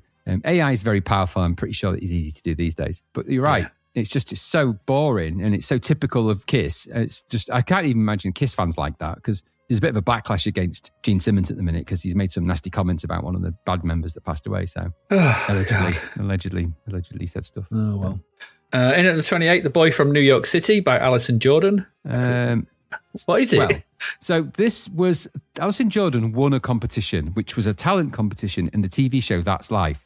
And the winner of that talent competition got to have a professional recorded single in the studio and a professional video made, and it was released as a single. And this was that song. Now, I found a video of the kind of, when it was announced on That's Life. And you did. And this is in a little sort of, what the documentary about the making of kind of thing. And if you watch that video really carefully around the 6-minute 24 mark, you'll see the exact moment her dreams were shattered beyond belief. And she's sort of there, and you can just sort of see in her eyes, it's like she's dead inside by the time they finish that process. So when she's singing it on the stage and stuff, it's just trite awfulness. It's not good, is it? It's sad, because she's probably quite talented. So, but this song in. Number 32 is Love Makes the World Go Round by Don E. Shite. The bass line and synths at the start of this tell you everything you need to know. I thought it sounded like a Level 42 song created by an AI. Yeah, that's not a bad, which would be shite. So yep. I stand by my comment. In at number 36 is Hazard by Richard Marx. So Hazard is a place, isn't it, in this? I've only realised that I'm watching it today. So is it? I thought he was the Hazard. Yeah. No, I thought that, but it's actually the video is set in a place called Hazard. It's where all this trouble happens. Is that where the Dukes live? Yeah, the Dukes of Hazard County, yeah. Oh, yeah. It is a place. Anyway, it's a song about a missing woman murder case, isn't it? Sung by the chief suspect, essentially. Yes, absolutely. Protesting his innocence throughout the song. I swear I left her by the river. I swear I left her safe and sound. I'm afraid that defence ain't going to wash in court. It's not the best of excuses, is it? I left her by the river. Yeah, you did. Dead. Yeah. She just disappears, and it's like, I fell in love with this girl, but everyone told, because at the beginning it sets the scene. He's obviously got problems. Everyone thinks he's got problems, mental problems, and then this girl disappears. And even at the end of the video, she said, I shouldn't go, and everyone's telling me I shouldn't go with you. And she was right. He clearly murdered her and then forgot. Terrible, really. That's a confessional video, and I think that's a real story. Richard Marx, you got a lot to answer for. She was a very, very attractive woman that you murdered in the video. Absolutely, and left to die. Or didn't murder. Let's say we don't know for sure, do we? Left ambiguous. It's not ambiguous. He did it. He did it. We've proved it in tests. We've got the video. Well, the last shot of that video should be him in the electric chair, I think. Imagine the size of his hair, though, because his hair's quite thick. It took ages, wasn't it? When they put that cap on, they'd be like, I don't know what we're going to do. The electricity won't penetrate that. We can't reach his skull. It's got like a hard shell. Thick. It's like Galen from Planet of the Apes. He's got a thick mat on his head. We're going to have to shave his head and find something. I don't know what we're going to do with that. Lawnmower? Where's Wolverine? It's the only thing that can slice through that hair. Oh dear, that would bring science fiction to that, wouldn't it? Wolverine enters the Hazard County storyline. Yeah, absolutely. Just slices his hair off. But he doesn't. It breaks his adamantium claws. His hair is like vibranium. Snaps him in two. Yeah, indeed. In number 38 is "Do It to Me" by Lionel Richie. Everything you need to know about this track is in the saxophone sound at the start. Sleazy sax, isn't it? Yep. Although it sounded like an emulation of Marvin Gaye, I have to say, even by Lionel Richie standards, that sounds like a Marvin Gaye track being sung by someone else. I was a bit perturbed by his wall decoration at the beginning of the song. It's just a massive picture of some woman, like video of some woman projected on his wall as he walks in. And also then there's an image of her waking up in bed with just a bra on and everything. Like she sort of stretches out, and I was like, I wake up like that every morning. Like, what a coincidence! Helps. It keeps me tight across the chest. Keeps the chest tight. To be fair, in watching that, having that projection of that woman on his wall reminded me that maybe he's like the serial killer in Manhunter, because he watches projections on the walls, doesn't he? Yeah, he does, yeah. Do you see? It wouldn't surprise me with Lionel Richie. I want to see a version of Manhunter with Lionel Richie playing the Tooth Fairy. Hello. Yeah, he could do that. No, this made me laugh. Number 39, Missing You Now by Michael Bolton featuring Kenny G. It's just made me chuckle. Yeah, because as soon as you hear that, you'll be like, "You are in queue position 4." I'll leave it there. Just go listen to it, and you'll. I read that today. You'd written that, and I was like, "It's so right." I listened to it. I was like, "This is just hold music, terrible hold music, which makes you want to hang up." I mean, Bolton and Kenny G. Who introduced them? Who do we have to, send the time travel grenades to? Goodness. Bolton and G, back together at last. G. Bolton. G, it's Bolton. Boltar. Where's Kenny G? Boltar. Maybe possibly a Kenny G welcoming committee. By your command, you are in queue position 4. I hate these hold queues. Why are they playing this music? You are in the Imperious Leader helpline. You are in queue position 4. Your call is important to us. Please hold on the line. I love that. I love that. Just the Cylon on hold. Cylon call center. That's how they held up an entire Cylon invasion. They just put them all on hold. It just confused them that much. They're all just stood there waiting. By your command, their command cannot be given. What position are you in? I am in position 5. I am position 7. Their eyes would be like going backwards and forwards really quickly, like getting annoyed. Because that's how Cylons show you they're annoyed. Their eye goes quick. I don't know if you know that. I don't know that, no. What if it's going slow? Are they happy? Yeah, they're generally a bit more chilled. The eye going left and right is actually to do with their kind of heart rate. So if they get overexcited, the eye goes... and if it just fixates, you're in real trouble. Do you think, do you think you could do, thinking of something like to going from side to side, that being their eye, you could actually sort of posit a show where Knight Rider is the precursor to Battlestar Galactica. Well, Battlestar Galactica, because he's got the red. But if you were to do, but obviously it's set in the future. But like the first Cylon was KITT, because you've got an AI thing with a thing going back and forth at the front. Yeah, it's like a Cylon. Yeah, I think you're right. The very first Cylon was KITT. There's a revelation. It was. Yeah. Take that, Admiral, whatever his name was. Absolutely. I was going to say Akbar then, but I'm probably mixing up the sci-fi. Knight Rider, Battlestar, Star Trek. Yeah, Star Wars as well in there for good measure. I was making a joke. Yeah, just mix them up. We should mix them up though. No, they're all part of the same sci-fi universe. They're in the future. Now, we'll go to Rylos next. We may as well bring in all the other stuff as well. Bring in the Nestor. Nestor. They should be involved in everything, every decision. One of them sacrificed himself with Sador, and he had his arm put on Sador, didn't he? Just so he could try and kill him. That's dedication to the cause, that is. That's Nestor. That's the heart of Nestor. That's what they gave. They all taste the same sausage, and one of them died and had his arm transplanted to try and murder someone. Honestly, you're hired. I like your moxie. You're hired. I am in position 4. I would have said that to the Nestor. I would have hired you, but there's only 4 of you now. I need 5. Oh, well. Well, they do, because remember in Nestor what he says about that? It's like, we always carry a spare. They always have a spare Nestor in case they need to get rid of one. They do. It's like just packed up in the bag. It's only good for 50 miles, though. Talk about planning ahead. You carry a spare Nestor.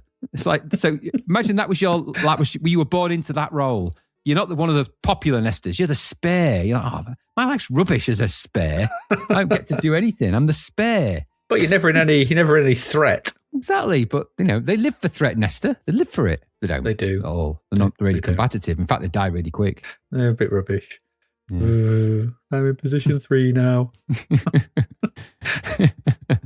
And at number 55 is Didgeridoo by the Aphex Twin. Yeah, it's a good track, that. actually. Good. Yeah. Yeah. Really good. I mean, interesting. I prefer it now. I didn't really like it at the time, but I much prefer it now these days, this kind of stuff. Yeah. You can tell this is better than some of the other guff we've had that's like this. Yeah, it's not entirely my bag, but I kind of like it. It's just better. It's a bit of quality to this. Yes, I agree. 10th of May, in at number 10, is Come Play With Me by The Wedding Present. Not my bag, but not arguably one of the worst ones they've ever done. It was all right, actually. For them. No, I quite enjoyed this. They were doing a song every month this year, I think. I really liked the video for this as well. I thought it was quite a nice video with the sort of couples dancing around them. And I thought it was actually a really, really good song.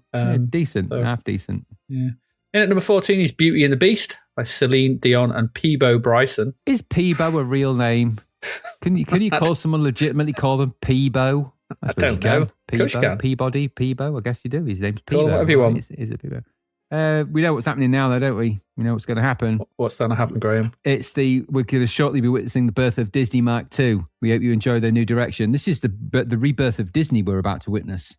Disney yeah, true. A bad patch. Yeah, the 80s weren't a good time for Disney, were they? They just had a succession of really dark films. You know, the Fox and the Hound and the Black Cauldron, and their animations had taken a bit of a nosedive. The films, The Black Hole, Tron, they'd all been kind of bleak and technical, and they'd lost a lot of the magic of Disney and replaced it with de facto weirdness and trying to be super technical and losing the magic of Disney. And then they brought in, what's his name, Katzenberg, didn't they? Brought him in. Yeah. And Jeffrey Katzenberg brought with him, I think, and like Michael Eisner later, but they brought in a new era of Disney animation, and that began with Beauty and the Beast, which is what this is from. And of course, we all know now that Beauty and the Beast went on to be a crazy, crazy hit for them.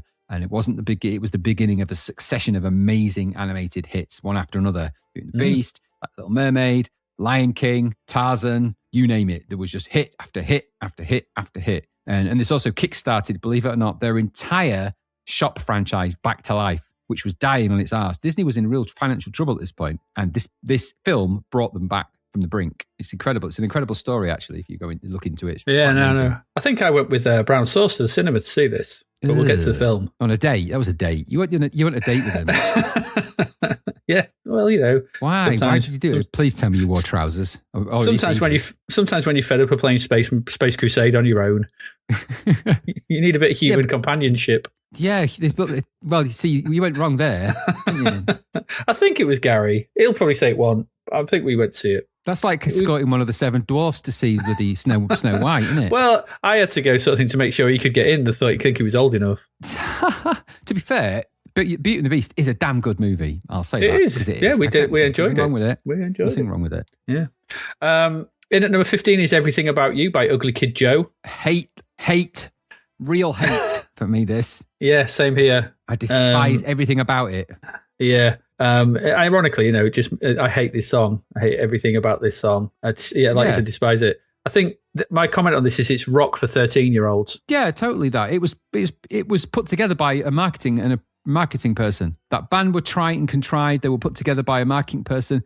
It's the same concept as Take That and all the others. They just were targeting a slightly different market, but they were produced and put together like that. And this is the beginning. We'll start to see a lot more of this, where there are bands put together just for the sake of putting them together to try and see if they'll stick. Some of them did, some of them didn't. But that's exactly what that is. So I don't think they ever had another hit, did they? And this also featured in a couple of movies. I don't think so. I have a feeling. I think Ugly Kid Joe, Everything About You, I have a feeling it's in Wayne's World somewhere. Well, Wayne's World is around at this point, isn't it? So yeah, exactly. So I think it's in Wayne's World. I've got a feeling.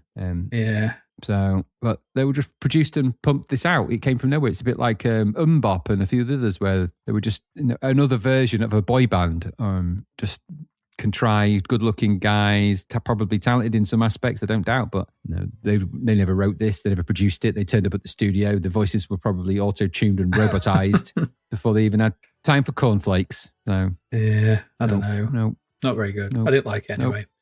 In at number 16 is I Don't Care by Shakespeare's Sister. You liked this one back in the day, didn't you? I did, yes. That was weird. You just got a thumbs up over your head.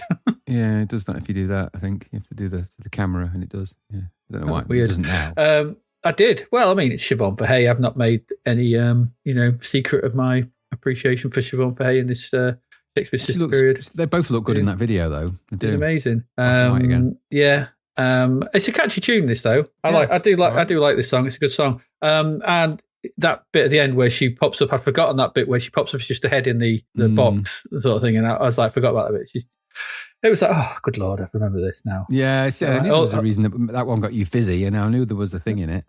Yeah, when she then comes out of it, she's got that sort of dress on and the big boots, and it was just the eyebrow thing. Just catnip. Yeah, just catnip to me. So very striking. Very striking. Yeah, there you go. In at number 21 is Join Our Club, People Get Real by Saint Etienne. Boring. Yeah. It's floaty and insubstantial. Yes, it just reminded me of how boring Saint Etienne actually bloody well are. Gary, you got a lot to answer for saying that they weren't boring. They were boring. They're in the film The World's End. They're in the dance. There's a scene in a nightclub where they go into this nightclub, and then these three girls that they're called the Marmalade Sandwich, because there's two redheads and a blonde. Not very politically correct. Is one blonde and two redheads? I can't remember anyway. But anyway, they appear on this thing to try and tempt them. They're actually aliens or whatever. And that song's playing in the background. It's the only reason I remembered it. Other than that, it's boring shite. Yeah, floating and insubstantial. It's likely to pop if you listen to it too hard. Yeah, very, very true. Yeah, balloon music. Just disappear away. And at number 34 is Passion by Gat Decor. It was played everywhere, wasn't it? That I couldn't escape Hour it. Shite. Yeah, totally. Yeah. Stupid name as well. Yeah, and at number 35 is Shivering Sand by Mega City 4. I won't say much more. I mean, I'm a big fan of Mega City 4. This is another good tune from them. Clearly the video is made just for a $5 down the local beach, though. Added black and white for seriousness. This tune is fine. It's not one of my favourites of theirs, but it's fine. In at number 74 was Constant Craving by KD Lang. Recognisable song, isn't it? Not bad. Good vocals. Not so far from my early 90s wheelhouse, though. I think I inverted. True. I mean, I thought I'd mention this. It was a big hit. It's going to go up the charts. I'm surprised it only charted at 74 to begin with. This is quite a decent song. There's things I like about listening to this song. I like the vocal phrase in the chorus with the backing vocals coming after she sings the lines. It's quite nice, sort of back and forth a little bit, sort of almost like a round. Works really well. It's just it's got a nice tune, and it's unusual, but I quite liked it. And just surprised. I mean, number 74. KD Lang becomes a big deal later, doesn't she? She gets quite popular. She does. And I think there's a little bit of, now at this particular time, it's about distribution and production numbers, the number of things that got made. You probably might not remember it, but at the time, sometimes singles would come out, and singles, for example, and singles would be out at this particular time. We're seeing that this is where you're getting CD singles starting to be on the rise as well. And sometimes it would be that they would produce a lot more of a certain single. The same record label would produce a lot more of a certain single and less of another, because they were simply knew that one was going to sell more. And that influences the chart, because if you make 20,000 of one record and 200 of the other, then it's not necessarily, some of these songs are never going to get as high in the chart as they probably should or might. And then when people buy all those and it's suddenly there's a big demand for it, they'll produce another 1,000 or 20,000 or whatever, push them out to the distribution. And that's why we'll see numbers go from weirdly enters at 74 and jumps to number 3. And that's directly because they've realised that they did a limited run to begin with because they didn't know if it was going to be that big a hit. People have liked it. The radios have played it. And then it's like, right, we need to produce another 20,000. And then it'll suddenly jump up the chart because it's more available. And that's the record companies were actually controlling the chart at that point in doing that. And all the big record companies and all the big distribution companies and also the people that produce the actual discs and stuff, they were under constant control about how many of a certain thing they could flood the market with. And sometimes it came back to bite them. They'd produce thousands and thousands of something it wouldn't sell. You ended up with bargain bins full of stuff like that, which is how that entire industry self-destructed in the end. And it's why it was killed by your downloads.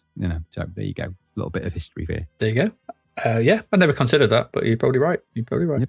17th of May, in at number 2 is Knocking on Heaven's Door by Guns N' Roses. Oh, I'm torn with this because that's a really great song by Dylan, without a doubt. There's no mistaking it, really. It's great. I just don't know that I like because it's kind of a sad, gentle, but brutal kind of song, isn't it? And it's just got the really nice tonality to the original. In that kind of subtle man desperate at the edge, isn't it? Take that badge from me. It's just like, I can't feel this anymore. It's just got that kind of person at the edge, And then they come along and all that subtlety is completely removed. And it's just Axl Rose screeching his way through it. And part of me looks sort of like the arrangement, but not because of him. I can't stand his vocals on it. They annoy me. No, that's fair enough. Fair enough. You're probably right. I'm not, it's not one of my favourite GNR songs, not by a long way. No, I mean, they did it live, didn't they, at the Freddie Mercury tribute?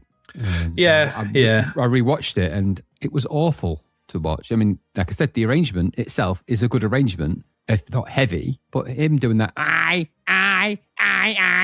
it's like, it just it ruins what is, it's just, it'd be like him doing a version of Perfect Day, wouldn't it? It would kill it instantly. It would be a less than perfect day. You'd want to rip your ears off, because it's just not, don't do it, Axel. No, it's not, he's not. Yeah, but nobody says no to them at this point, do they? No, they could shit out an egg, couldn't they? And it'd be okay. It probably would, yeah. I bet that'd make him go, aye. Yeah, especially if people looked over it. No, I told you not to look over that egg. Yeah, no one wants to look over Axel's dropped egg. Gross. At number 10 is Keep On Walking by CC Peniston. Yeah, Arrowshite. And at number 11 is 15 Years EP by The Levelers. Gully's Gold. Gully's Gold. Yeah, it's Gully's Gold. Goodness me, this was played. We danced to this a lot. Yeah, it's a good song. That's why. It is a good song, actually. Yeah, it's quite. I mean, you listen to the lyrics though, and it's quite a sad song. It's quite a brutally sad song, Yeah, I mean, Dogs on Strings and Dirty Dreadlocks, they're probably names of the people in the band, I think. But that's the violinist and the drummer. That is the right band, right? I've got the right thing to the right. Yeah, band. Absolutely. Yeah, Holy Jumper is the guitarist. Holy Oversized Jumper, and multicolored baggy trousers. Yeah, Tie Dye. He's on drums, and one sock longer than the other, or one sock. Yeah, absolutely. Untied Boots plays keyboards. Yeah. One sock over the knee, one sock down by the ankle. Yep. And that's the One Sock Brothers. Yeah. Yeah. Anyway, though, it's a good song. I do like the 15 Years. Yeah, it is good. Yeah. Fair play. Yeah. And at number 16 is You're All That Matters to Me by Curtis Stigers. Oh, God, cheese. So cheesy. So much cheese. I know it's Christmas, and Christmas is all about the cheese, isn't it? It's all about the cheese. You go to supermarkets, I'm overwhelmed with cheese. It's become all about brie, and I don't like brie. Well, I don't mind cheese or brie even, and the occasional. But there's like a brand, a strand of supermarket cheese. Like she got mad on Christmas cheese. When was Christmas about cheese? Surely that's not. I know Christmas crackers, and I get it, but I was overwhelmed. I was in there, I'm thinking, there's too much cheese to choose from. There's brands and types of cheese. I've never heard of these, and I'm never going to hear of them again. Why do they only make them at Christmas? We don't know. Anyway, that's all that is. That song is cheese. All cheese. And hair. Oh, so much hair. Hairy cheese. And no one likes hairy cheese. This is when you've dropped your cracker on the floor, isn't it? You pick it up and it's like, oh, is that off a dog? It would be. And why has he got a Morticia Addams sliver of lighting across his eyes? It's weird. I don't know if you noticed in the video. It's the Android version of Curtis Stigers. That's why it's not him. It's his Android. Yeah, it's weird. But like you said, he's doing a lot of Steigering in this video. So much Steiger. It's all about the Steiger, isn't it? About the Steiger. Too much Steigering. We said that last time, and I was like, what did we say about Steigering? What was it? That's the connection, isn't it? I can't remember, but you've just made the connection. Why has he got a lightning across his eye? Eye of the Steiger, isn't it? We've solved it. Eyes of the Steiger. Eye of the Steiger. Eyes of the Steiger. It's the hairy cheese. The Eye of the Steiger, Adrian. Eye of the Steiger. Absolutely. And at number 17 is Sympathy by Marillion. I think that's what they're asking for. Oh, yeah. What was it? What is this? I feel like there was meaning in that guitar solo. It was so meanul. Loads of meaning. Definitely meaning. And he's so orange. It's like, goodness, I thought bloody Donald Trump was orange till I saw him in that. Yeah, someone's put the wrong colour filter on this, haven't they, badly? Oh, totally, yeah. He's been oranged. It's like well orange. And orange is not a good colour for Marillion, I don't think. No, it's not. I thought they were about the lavender's blue, weren't they? Blue. Lavender's blue, dilly. Dilly. Not yeah, absolutely. Orange is bright. Orange. It doesn't go, does it? Oh. Ori. It's horrible. I know that. Horrible. Yeah. Number 18 is You Won't See Me Cry by Wilson Phillips. You won't in that blurry camera work, will you? You won't see anything. What is wrong with the camera? I can tell you I could tell you what's wrong with the camera if you really want to know. It's broken. It's broken. Yeah, that's what's wrong with it. No, in all fairness, no one noticed.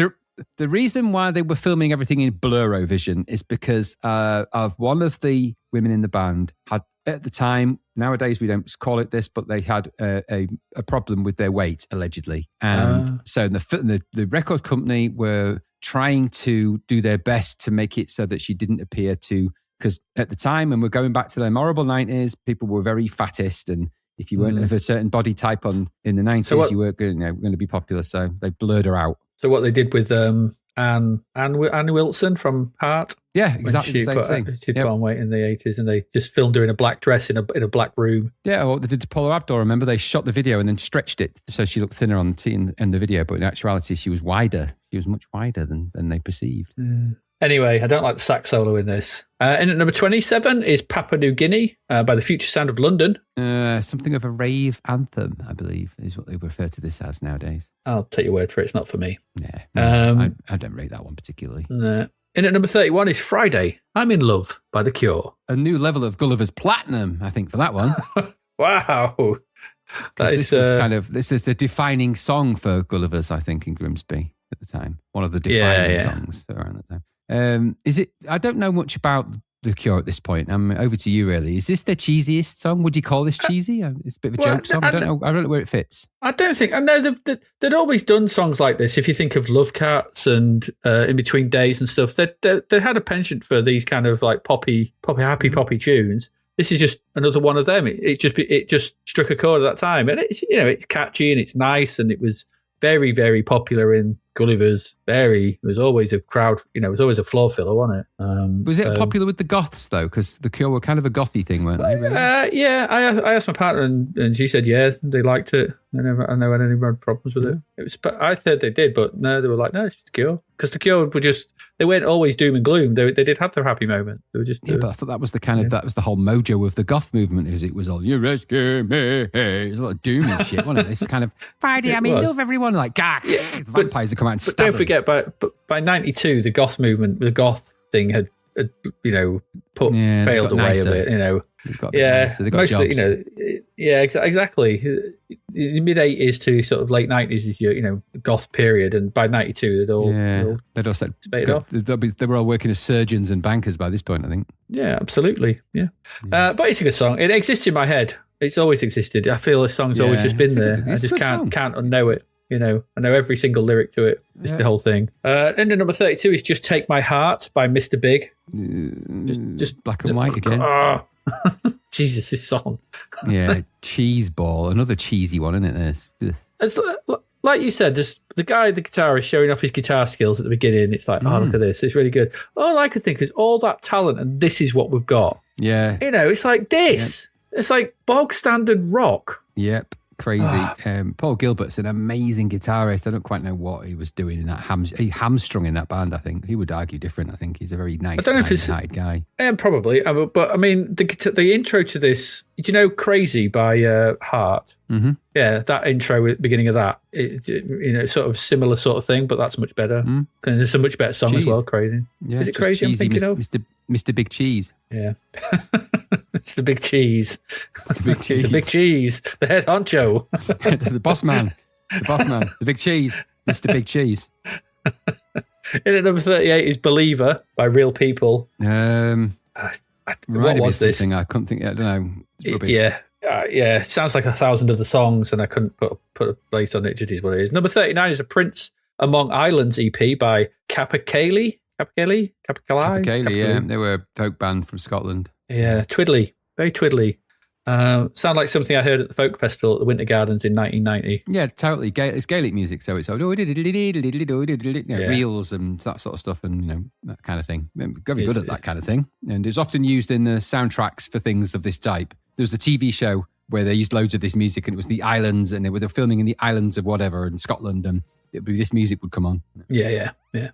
Number 49 is The Drowners, or To the Birds by Suede. Is this the first Suede song we've seen? I think it might be, because we haven't had Animal Nitrate, was it? No, that's after this. That's after this. The first one, I think. Yeah, so I hated them at the time. You weren't a fan, were you? No, I remember my girlfriend at the time loved them. She went to see me in the hall at the time. I went, you can go on your own. I'm not going. She did? She did, yeah. She had a good time. But I have come to quite like them over time. That is more down to Bernard Butler's guitar parts more than anything. So he's a really, really good guitarist, good indie guitarist. And the guitaring in this, if you do listen to it, it's a really good, solid back riff. And just because it's one guitarist at the time, it is really good. And obviously, he'd go on to do the album with McCalmont as well, which had a couple of really good tracks on it. Yeah. And Suede became a different beast when he left after the second album. The second album's rubbish, really rubbish. But at this point, I do quite like these early singles. Come back around. Yeah, there was one I listened to on the radio the other day was the Suede song, which whenever I hear it, I go, I quite like that song. Couldn't tell you the name of it though. Yeah, there's Animal Nitrate, Stay Together. The other ones. Might be Stay Together. It's the one that goes. I can't remember what it's called. But. Oh, that's Late Suede. That's that's me and you with a litter on the street. Yeah, that's the one. I can't remember what it's called, but I quite like that when I heard it. Trash. I think that's Trash. Oh, maybe other hands we made. That's the one. Trash mean. Yeah, it's got to be Trash in it. I think it is. 24th of May, in at number 2 is Raving I'm Raving, Shut Up and Dance. Shut up altogether. Yeah, just go away. No. Yep. But also this one, in at number 4 is Jump by Criss Cross. Criss Cross will make you jump off a cliff, hopefully. A nightmare. Awful. Yeah, that's what I said. They found 2 kids, probably talented. Marketing. Let's make them wear the trousers backwards and upside down or whatever the fuck it was. Dreadful. This is rubbish. Ass. Number 15 is Back to the Old School by Bassheads. Rave scene's getting better tech, I think. So that's where you can sort of hear it going. The sounds of the rave scene are getting lots of loopy samples done in sort of scratchy, bit rates. And there's a little bit of production being brought in and a bit of polish. And we're starting to see a bit of that. Okay. And at number 24 is Rich and Strange by KITT. I recognised it, but I couldn't honestly tell you why or where from. It was quite popular in indie clubs. I'm not sure. You got Gulliver's Gold. I'm not sure if it was a Gully's one where I heard this. I think it might have been later. Must have been where I heard it because I can't think where I would have gone where I would have heard it otherwise. Yeah, you may be right. It might have been played around at the time, but I mean, it's a good. I quite like this song. It's the only one of those I actually have any time for. But it is quite catchy and what have you. But it's what it is. In at number 27, Everglade by L7. Yeah. Which is what we said before. They sound slightly grungy and Nirvana-ish. Get them, pump them out again, pump them out to them. As you probably rightly said, produce more of those albums. Set the album maker to massive. Because they put a couple out. People probably liked them, and all of the A&R guys, all the record label guys and people. So not just guys, men, women, people. Were out there looking for these acts. They were scouring the land looking for these acts so they could just make a book off them. And so they were all out there going to every dive venue they could find to see any band that had, that guy's wearing a shirt, he's got holes in his shoes and his bass has only got one string. Sign him up. Old one bass McGee. Get him on the label. Well, that's what they were like. The scruffier and less equipped the band, the more likely they were to get a $1 million contract with one of these labels. Yeah, true. And then they disappear afterwards. Have 3 singles, 1 album, and disappear into obscurity again. Because as long as you could get at least 1 single out of them, you could make a couple of million and you could walk away. Yeah, true.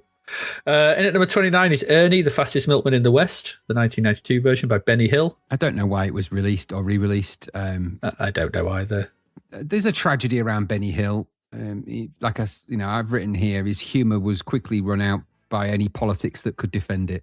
Yeah. It's the sad story of Benny Hill. Popular everywhere else in the world except the UK in the end. Yeah, and sadly died on his own in his flat. He did, yeah. Quite sad. People liked Ernie, the Fastest Milkman in the West at the time in the 70s. I think it was 1970 it came out originally. And he had a few songs like that. Benny Hill had, famously did these kind of song bits at the time and people loved them. So some people like this. I still remember, I don't know if you remember it. Do you remember The Goodies, the TV show The Goodies? Yes. They did something called Bun Fight at the OK Tea Rooms, and that was always funny for me when I look back. Probably not. It's 70s humour, isn't it? Well, I don't think they were raunchy like Benny Hill in the way that, they was... No, they were silly. They had the Attack of the Giant Kittens and stuff, didn't they? And things like that. Yeah, it was, goodies, goody, yum. They were just, the Goodies were like a successor to Python and stuff like that, weren't they? They were that kind of... in their own kind of absurdist way, yeah, totally. Yeah, silly. In at number 32 is Two Worlds Collide by the Inspiral Carpets. Yeah. Very druggy. They're off their heads. Yeah, completely. He can't open his eyes. Well, I think he probably thinks he has. He's forgot he's got eyes. He is not floating on our astral plane in that video. It's a wonder he just does lift off and float into the sky. He's that high. True. Yeah, true. Good Lord. 31st of May, the song was boring as well. 31st of May, in at number 9 is Something Good by Utah Saints. That is a great song by them.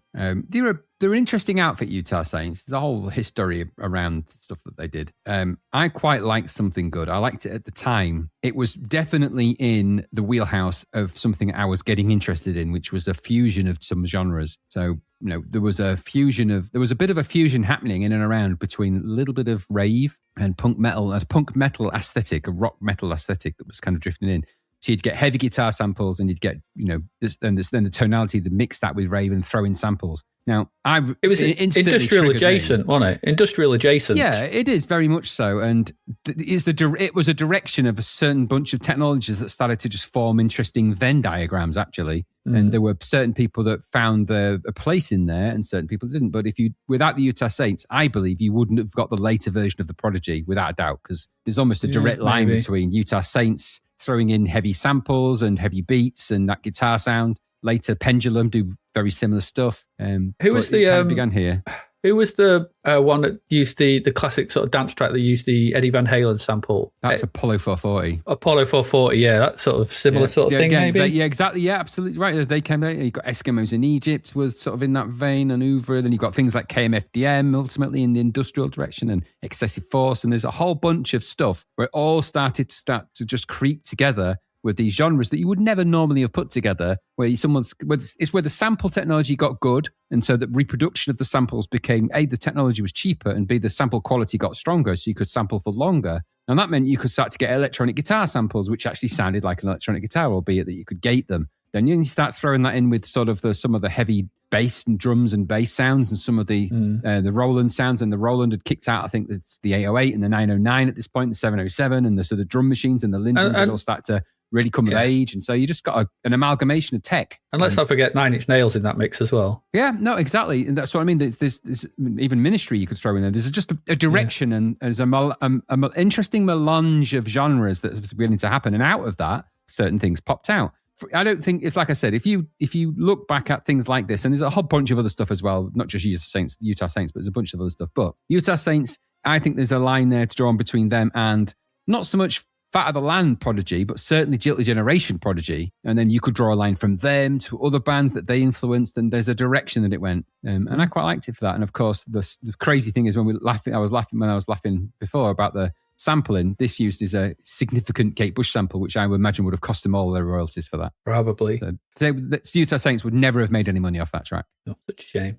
In at number 10, though, is Midlife Crisis by Faith No More. That's a great track by them. That is. It is a fantastic track. It's always amusing though when I do play it because my partner hates it. She hates this song. Why is that then? She hates it because of the line "Your menstruating heart," because she says he's got no clue about menstruation because hearts can't menstruate. Is that what he says? Is that the official lyrics, or is that? Yeah, it's what it says. Yeah, the line "Your menstruating heart, it ain't big enough for two."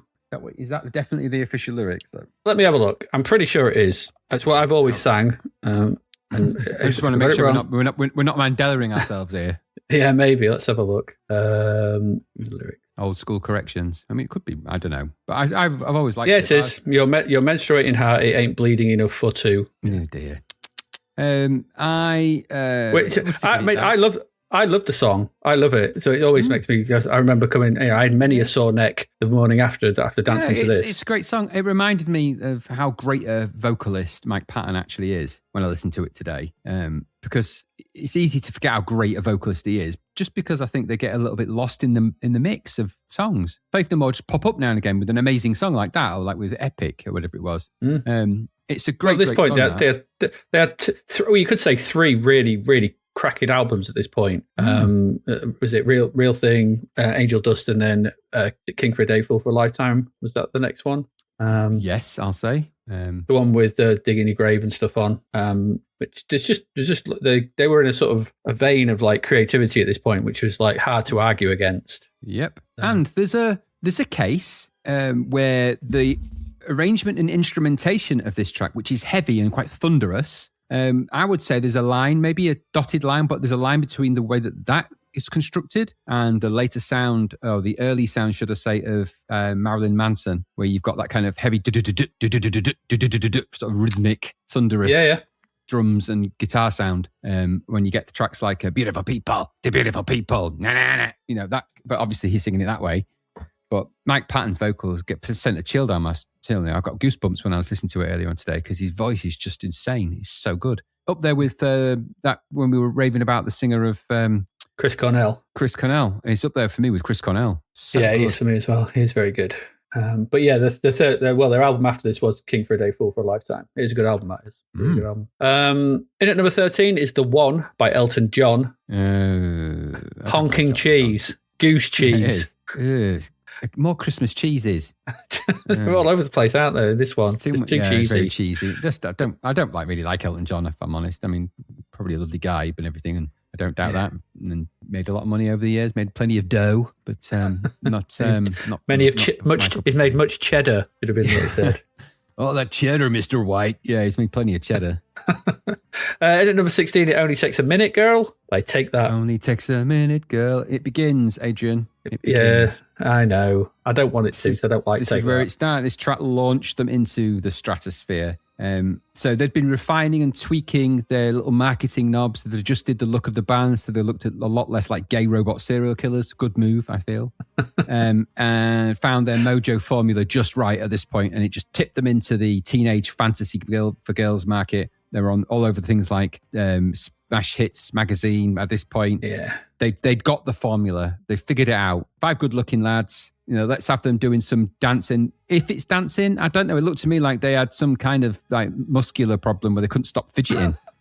But that was dancing, wasn't it? And they were like fidgeting around and, you know, doing that kind of stuff that makes girls go, "Ah!" It seemed they were insanely popular at this point. This song just blew up. And it's very well produced. They were very much a marketing tool at this point. So they are, you know, they are now an official kind of brand. This is a brand more than a band. So brand, take that. They figured it out, and now it was just going to be them doing this again and again and again, to appease their baying female audience of and this was the whatnot. This was the formula for all the other boy bands that follow in the wake. Your Westlifes, your Boyzones, your what is it? Well, there's so many of them. It's hard to sort of think. There's loads of them, but you're exactly right. E17. Exactly. When I say that they got the formula right, I mean the formula. As in, there'd been other bands that tried this with. There'd been other acts that tried. Then they just it's like with the Spice Girls. There's loads of iterations of stuff that happened in and around there, but when they got the formula right for the Spice Girls, it wasn't with although Wannabe was a big song for them,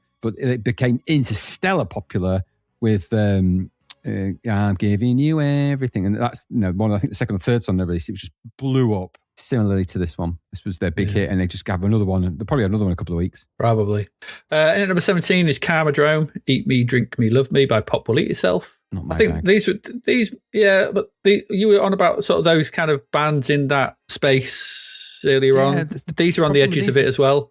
I think that's the problem with them, though. They're not. They're on the edge of it. They never quite got into the right space. They change when they get a bit heavier, which I think comes a little bit later. They do. I mean, you've got Everything's Cool, whatever it's called. The big track of theirs. Yeah. What's the one that goes, "Rich Girl, Can You Dig It?" Yeah, that one. Exactly. And stuff like that. But I think they still don't quite sit in the same. They don't go. They should have been as popular and as famous as the Prodigy. And they're not. No, they're not. In number 24 is "Don't You Worry About a Thing" by Incognito, Arashite. Yep. Number 27 is "Feed My Frankenstein," Alice Cooper. Wayne's World has arrived. We're not worthy. We're not worthy. No. Number 28 is "Set Your Loving Free," Lisa Stansfield. Arashite. Boring, wasn't it? It was really boring, wasn't it? Really boring. In at number 33 is "Precious" by Annie Lennox. I don't think I'd ever heard that before. I heard it. I recognised it. I like the bass line in this. It's quite a Eurythmics type bass line in this, but it's a bit. You said it's nearly an hour chat. I don't think it is. A bit more interesting, but it's hovering on the edge of it because it just feels a bit overproduced. Maybe. Yeah. Number 34, I Believe in Miracles by the Pasadenas. Arrow shite. Yep. Number 37, The World is Stone by Cyndi Lauper. More black and white. Yeah, but you don't get it, Graham. It's stone. It's grey, innit? She's in the middle of black and white. It's all a series of interweaving lines of meaning. Yeah, I'm not sure why that was even released. Really. I'd never heard it before. I'd never even heard of it. No. But, who cares? Number 39 is I Want You Near Me by Tina Turner. Yeah, borrowings from Sexual Healing in there a little bit. No, it's not. This isn't a Tina Turner I was digging now or at the time. No. The video had all the colour, isn't it? And this was so colourful. It's where all the colour went from all the other videos that we've seen in black and white. It's absorbed it all. Tina Turner stole it all, yeah. I thought this was dangerously close to our shite stuff. Oh, completely, yeah. It basically is, really. Boring. And finally, in at number 41, The Idol by Wasp. That drummer is burly. He's a burly drummer. Very, and as soon as you hear this sort of trite start, I'm just thinking, it's just Lick My Love Pump, really. Isn't it? Simple lines intertwining. It's in D minor, the saddest of all keys. Makes you weep instantly. Oh, dreadful thing. Let's get to the albums and get this music out of the way. Not many albums this month. 3rd of May, in at number 3, The Power of 10 by Krista Berg. Power of 10 compels you, yeah. It's 10th album. 10th studio album. That's why it's The Power of 10, you see. Yep. Number 5, Some Girls Wander by Mistake. Sisters of Mercy. Compilation album, yeah. Yeah, of all their early stuff, wasn't it? The really early stuff. I had a bit of a Sisters of Mercy sesh in the car on the way back from some travels the other day, and it was very good. And as I was listening to, because I always like to listen to their the early Sisters stuff. Now, I like that kind of gothy stuff. I like the empty goth. You know, when it's like there's quite empty sounding. There's a bit of echo on the vocals, but the drums are a bit echoey. There's bass. Maybe the guitarist was involved at some point, but it's just that there's not much going on, but there's there's an intensity about it. I really like that style of goth stuff. I like Bauhaus for the same reason. Yeah, I do. I like Bauhaus for the exact same reason. I like Bauhaus. That early Sister stuff's a bit like that. I like that. The later Sister stuff, I've got time for it, of course, because who doesn't like This Corrosion? It's one of the greatest songs of all time, isn't it? This Corrosion, Sister songs, it's ace. Yeah, as soon as that comes on, great track that is. So, there you go. But yeah, it's a good compilation, this. And at number 19 is Matters of the Heart by Tracy Chapman. The third studio album. Third album. I was never hugely into Tracy Chapman post Sorry and I'm apologising for what I did and please forgive me and I don't understand. What did I do wrong? Please accept my apologies. You're sincerely. What's the album she did? 1,000 Ways of Saying Sorry. That was it. I didn't mean to. I didn't mean it. Sorry, I didn't know it was your dog. That's my favourite track of hers, that. Was that your cat? Exactly, yeah. In at number 29 is Henry's Dream by Nick Cave and the Bad Seeds. I'm embarrassed to say I know so little about Nick Cave and the Bad Seeds. I'd have to just say, Gary, what do you think? Oh, he's not here. Yeah, I'm the same. He'd be raving about it. I've listened to Nick Cave and the Bad Seeds and I've never connected with them ever. Never, ever. It's what it is. They're not for me. It is Gary that likes them, isn't it? He does like He likes everything. Of course he does. I know, but I'm pretty sure I remember him raving about Nick Cave and the Bad Seeds. Or was it just Nick Cave, or was it one of the Bad Seeds? Maybe Bobby Seed. Yes, the Bobby, Adam, and Dave Seeds. That's where the bad bit comes from. Bobby Seed, Adam Seed, Dave Seed. We're the Seeds. We're the Bad Seeds. You might remember me from such bands as Nick Cave and the Bad Seeds. I was D Seeds. Dave Seeds. Bobby, Adam, and Dave. Bobby, Andy, and Dave Seeds. They were destined to be in a band then. They could not be. They're three brothers grouped together, which like brothers do. On the 10th of May, in at number 1, we've already spoke about this, was the Love album, Cat of the Unstoppable Sex Machine. Yeah. In at number 27 was Get in Touch with Yourself by Swing Out Sister. Yeah, third album. Number 40, Hypocrisy is the Greatest Luxury by the Disposable Heroes of Hypocrisy. Sorry. It's a great album, and of course it's got Television, the Drug of the Nation. It's a good album, that is. You like that kind of thing. Very popular. Very, very, very good. Very good. Yeah. 17th of May, in at number 1, Fear of the Dark, Iron Maiden. We've already spoken about that. Number 2, Southern Harmony and Musical Companion by the Black Crows. Talk about someone who should be sued by the Rolling Stones. Yeah, it's a miracle they weren't, really. Yeah. Second album from them. Yeah. Number 6 is The Greatest Hits by Squeeze. Which I couldn't be bothered to even look at what they were. No, I couldn't be bothered either. In at number 10 is Revenge by Kiss, their 16th studio album. 16 albums, all the same. Yeah. What's this? There's someone... it's the band's first album to feature drummer Eric Singer following the death of former drummer Eric Carr in November 91. The group's last album to feature musical contributions from the latter. It marks a stylistic departure from the pop-influenced glam metal which characterised much of the band's 80s output for a heavier sound, as we heard in... Terrible, terrible single. 24th of May, in at number 1, we've already spoken about this, is Michael Ball with Michael Ball. Balls, yeah. In at number 4, this thing called Love, the greatest hits of Alexander O'Neill by Nick Cave and the Bad Seeds. That'd be funny, wouldn't it, if it was? It's greatest hits, obviously, of Alexander O'Neill. Number 21 is Love Is by Kim Wilde. Yeah, surprised me. 8th studio album from her. Okay. Well, there you go. She's still going. She's still wild at heart. Yes, she is. Yeah. In at number 31st of May, in at number 1, Back to Front, Lionel Richie. We've already spoken of. Yeah, we spoke about that. Finally, rounding off the month, in at number 2, Live at Wembley 86 by Quen. Yeah, good old Quen. Obviously, it's it's the greatest hits of Queen, isn't it? Yes. It's live. So. Yes. So it's obviously on the back. It's probably charity release, was it? Probably, maybe. I don't know. Yeah. On the back of the concert and everything. Yeah, completely. I think people would just, there was a Queen wave, wasn't there? Yeah, there was. Understandable. Everyone was on a Queen high. They were sadly. It was after passing away. It was a celebration of what made Queen. It was. And there we go. That's it. That's it for the music. That's quite a lot. We're going to go take a break. We've still got 2 more games to get through. I don't think they might take not very long, but we'll see what goes on. We'll be back in a moment where we will biff.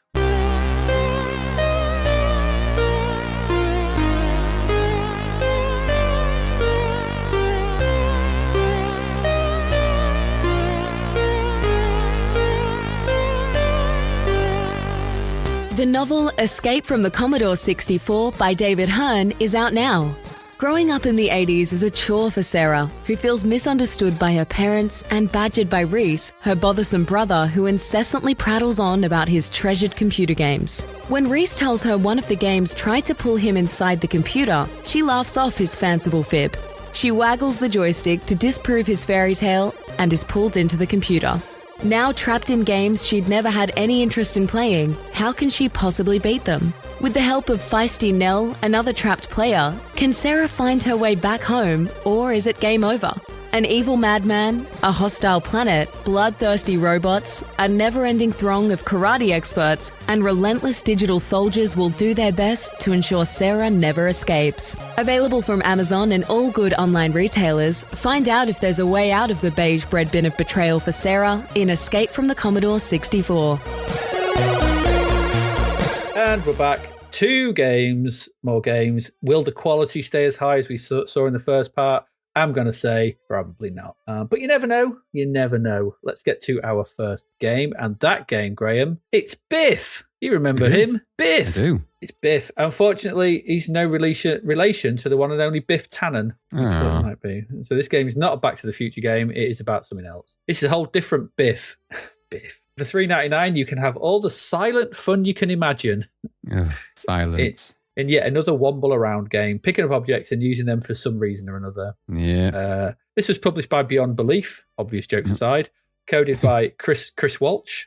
He did Neverending Story 2 and the Ocean's Sleepwalker, which we haven't seen. Visuals by Mark Healy. He did Ocean's Hook and Sleepwalker, which we haven't seen. And before we get to the game, actually, before we talk about Biff, this has an entry on Games That Weren't from all the way back in 1989. It says on the Games That Weren't, it may come as something of a surprise, but it was recently revealed by Michael Weir of Warhawk fame, your friend Flash. Yeah, he did great Flash. He was in our demo group, just saying. Yeah, Express, yeah. He was originally working on a conversion of Biff back in the day under his Proteus Developments label.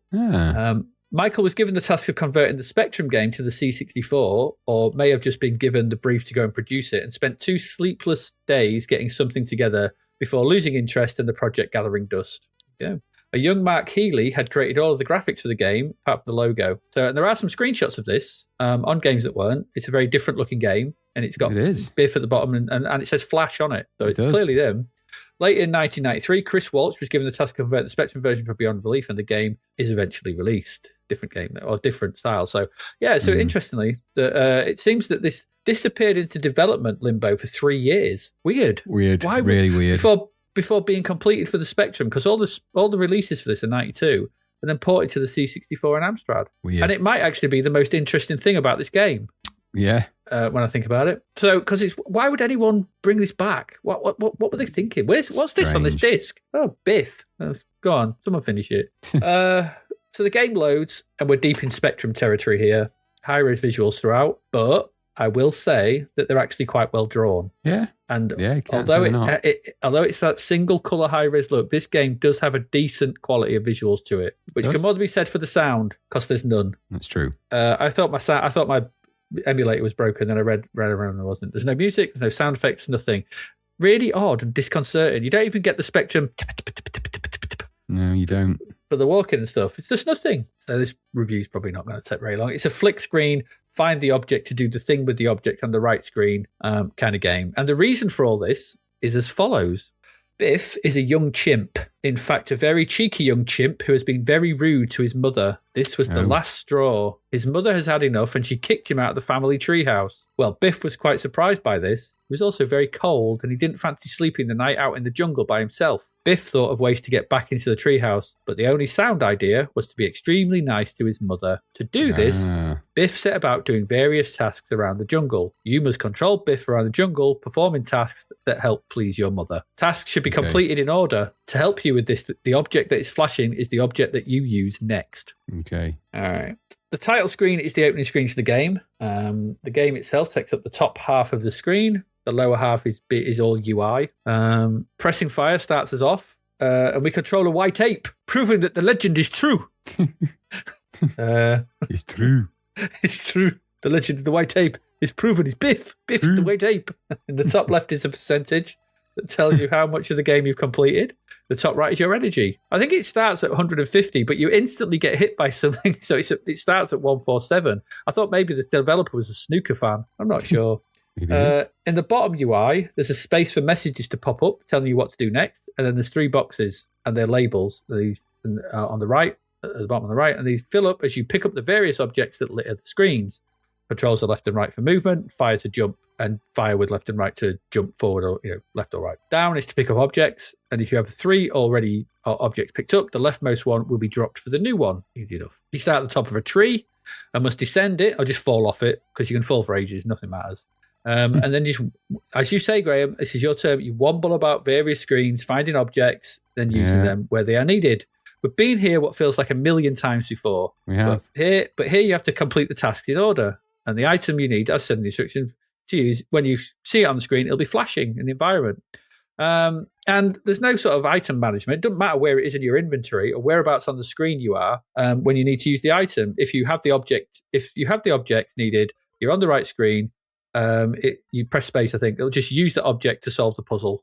Yep. And I think going by the percentage, how fast it goes up, there must be 25 of these little puzzles. Every time you complete one, your percentage goes up by 4%. Okay? And it's all very simple. And I think this was made for people who had either never played one of these before or for kids. Yeah. I guess it's a market. I guess it's a budget game, and they probably thought, we could just sell this to kids. It's got a monkey on the cover. They'll like that. But we've seen loads of these, and this is really dull and uninteresting to play. The puzzles are dead simple and stupid as well. But like the first one is you've got to get the power. So you find a Visa card, which looks like a Visa card, climb back to the top of the tree and just press space. While you're at the bottom of the tree, pick up the clippers, the wire clippers, because then it says the next thing that's a message. You've got to cut the rope or something to the secret room. Press space again on the same screen. It cuts the rope that's on the left. You can jump out of that screen onto the next one. You pick up the rope, fall off again. There's 2 rope bridges that are broken on either side on the next couple of screens out. You press space on them. It fixes them both. You can carry on. Annoyingly, should you fall down the hole and not do the rope, which I did do at one point, there's no way back out. You cannot get back out. There's 2 enemies down there, and you just have to let them. There's no way to quit, so you just have to walk with them as your energy slowly drains. That's right. Very, very annoying. But then the next one, once you get the rope bridge, the weird thing is, though, is that there's objects down there. So I don't quite know what you've got to do at that point. And so I don't know where they come in. So then you've got to put some clothes on a scarecrow, go plant some peas. I got to about 32% before I was like, I'm done. I can't be bothered. It's so boring. Like I said, it's silent. The only good thing I said, like the visuals, they actually do move at a decent pace. Your animation is quite nice on the white ape. And the various single color enemies that festoon the various screens that you'll pass through, the usual Homer's webpage of enemies that randomly botter about and just drain your energy. The backdrops are quite nice too in places, the tree and stuff. It's just weird though. Like you can climb up the tree, you just jump up the tree and you just climb up it somehow. It desperately needed music to liven things up, because without it, you realise how dull this kind of thing is, without something to distract your brain. On top of that, this does that annoying thing where it's impossible to avoid taking damage, as enemies are right on top of you when you progress from screen to screen, which is really annoying. And you have no way of attacking. There's nothing you can do. All you can do is run away from them, but they run at the same speed as you, so you'll find yourself running with them, losing energy, or you just jump. The platforms are not very well defined. Sometimes you don't know. You just land on something. There's an enemy there. It's like, sometimes a pain to jump onto things and you didn't expect to. There are just loads of better versions of this, going all the way back to Monty on the Run, countless others we've looked at. And, considering this was in development in 1989, one wonders why this was dug up and foisted on the world. Who thought this was a good idea? Very dull, a very derivative experience that even if you persevere with it, it's not going to last you very long. Like I said, at 5 minutes, I was 32% in. I was like, oh, well, this is... okay, I can't recommend this. At the time, no. Now, no. There's no reason for this game to exist. Just should have been left. Someone said to port it. It never got done. There's no reason. There's probably a reason Flash gave up on this. Yeah. Because it's crap. And that's all there is to say about Biff. So, no, don't play this. It's rubbish. What did you think? Same. Needless spectrum conversion of a dreary game to begin with. Nobody wants this anymore. I mean, if you're going to do these wander around ones, do it better than this. I mean, like you said, I felt like I wandered around a bit and I looked like I'd completed about 20% of the game and think I hadn't done anything. Yep. So, being a white ape and being true, I don't know. It was a Spectrum game on the C64. I've never liked that. We've never been very keen on that kind of thing. But this late in the day, I don't know why this was even released. To be honest, it's just shit. But maybe somewhere somebody paid £4, whatever, for it and thought, I quite like that. No, I've just thought it was. I've seen it so many times before, and like with all of these games, if you want a map, this one is small, but if you do, you probably maybe like it for that. But you're going to end up falling off things and dropping down long ways, and you just no.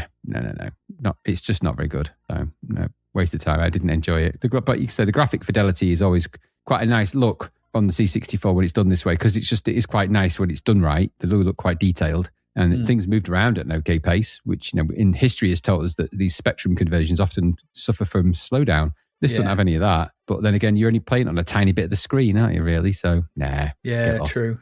Yeah. Nah. Yeah, rubbish. Enough of that. Enough of Biff. Biff off. Let's move to our last game of this week.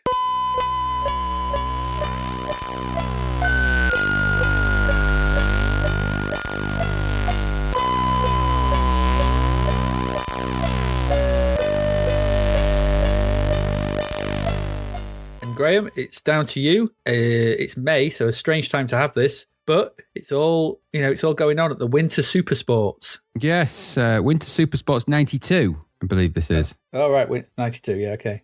Published by Flare Software. This was £10.99 of your Earth money. Ooh. Scored a whopping 72% in the old pages of Zipper Zapper. This was coded by a few people. Bruce LaFaux, he did Elvira, Mistress of the Dark. Graham Ford and Ian Davison, they did Winter Olympiad 88, amongst other things. Graphics are by Kevin Preston. He did Circus Games. Mark Sample, he did International Ninja Rabbits. Paul Drummond, he did Elvira, Mistress of the Dark. Philip Nixon, something called Turn and Burn. I misread that initially as Turd and Burn, when we've all been there. And the musician, of course, is Adam Gilmore. Draconis, Ed the Duck, amongst many, many, many, many others. Mm-hmm. There's a whole blurb for this. So it's a winter sports compilation game in the vein of Winter Olympiad, Winter Games, and that kind of thing. We've seen this kind of thing done many, many, many years ago. There's a bunch of different game modes in here, but principally there's two between competition and challenge. You can play up to 6 players in the events. It's a multi-event, multi-load. Or the challenge is one player against, head-to-head with a computer, and you get to play all the events and things like that. The usual array of naming things. It's graphically quite nice in terms of its presentation and its look. There's some when it starts, you're getting quite a nice introduction to the game. It's very fanfare-y. It's the nearly brand Olympic music, which made me laugh. It's like da da da Da-da-da, da-da-da-da-da. You know, it sounds a bit like the music I recognise, but am I an Aldi? So it's a nearly brand version of the theme that you've probably heard loads of times on winter sports type games. And there's a bit of fanfare about it. The graphics, I have to say, at this part are quite good.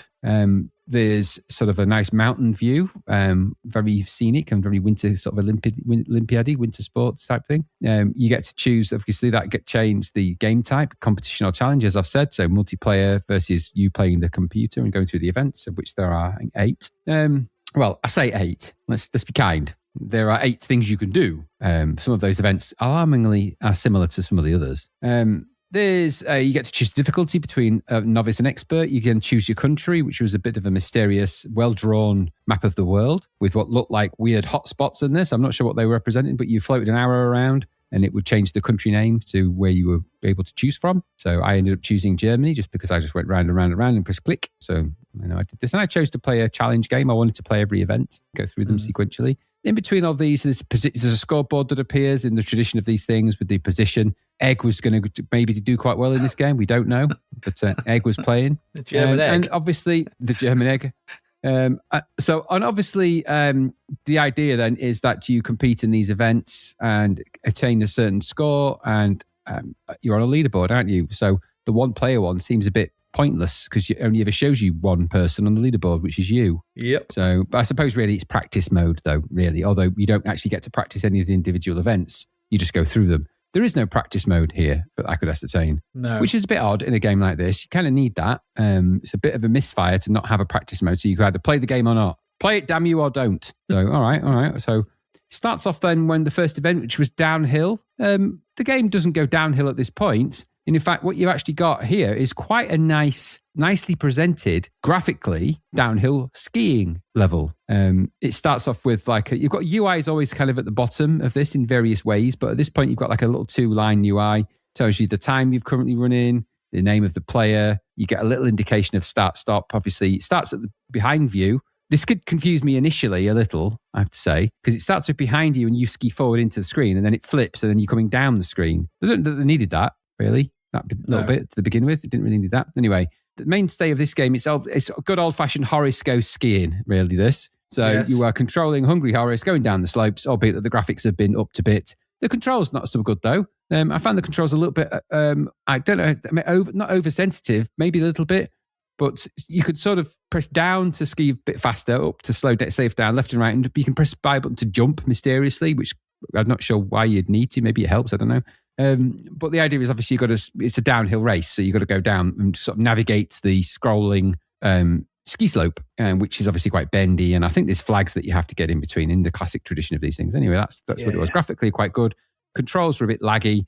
I spent more time hitting the sides and just stopping. There's a nice little touch on this when if you hit something and it's in a certain position, then an arrow appears and you can reposition yourself with the arrow, which is actually quite a nice touch for something like this. Albeit that it immediately disadvantages you when you're playing against the other player on the same screen, but whatever. But anyway, so it's a downhill game. Graphically okay, controls are okay. It was okay. So we did the downhill one. The next one was this the skidoo level. Now, this is where something went wrong with the graphics, I think.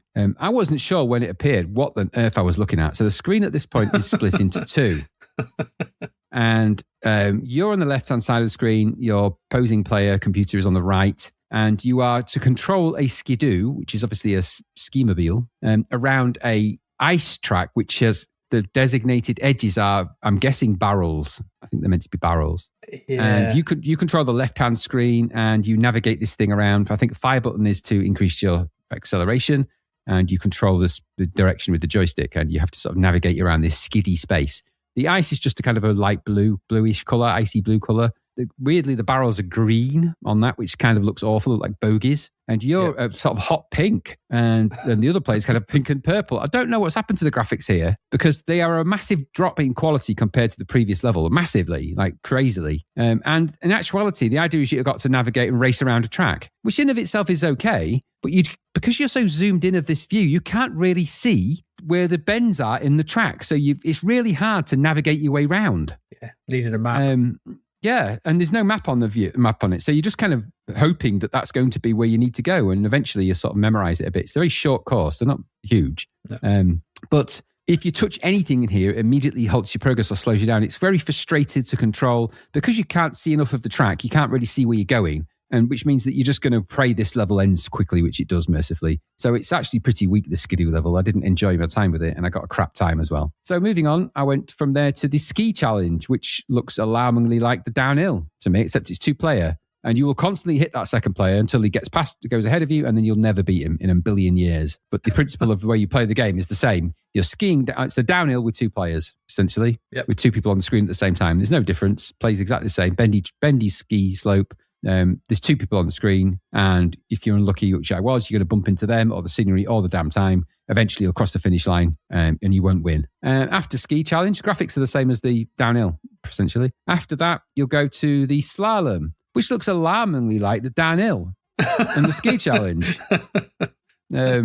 Arguably identical, really. But only it's a slalom, so you've got to go between the flags. So, but it looks exactly like downhill and exactly like ski challenge to me. So it's the same thing with just a slight. I'm not even sure what the variation is really. So it's a cheat to call those 3 levels like different levels of different events, really, I think. Yep. Then you get to the luge. And I was like, oh, luge. You don't see luge in things first. Luge lessons, luge. And this one finally has a map. Hey, you got a map on the right. It looks a lot like the bobsleigh does in Winter Games. Similar sort of control as well. So you've got the tube view at the bottom. You're scooting down this view in a kind of a 3D zooming to the screen kind of way. You'll go up to the left and go to the right as you take on the banks of the luge track, whatever you call that. And you've got to navigate yourself around this bendy track of which you can see a little map, which looks, I thought, quite weirdly Christmassy on the right-hand side there. Yeah, it does. In fact, the display looks kind of oddly Christmassy. I don't know why that is.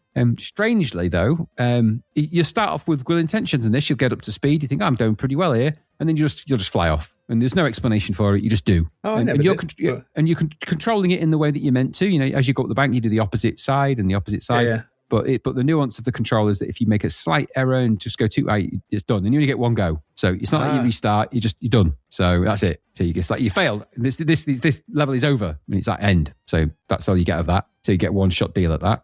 Then you go to the next event, which is the bobsleigh, which looks alarmingly like the luge.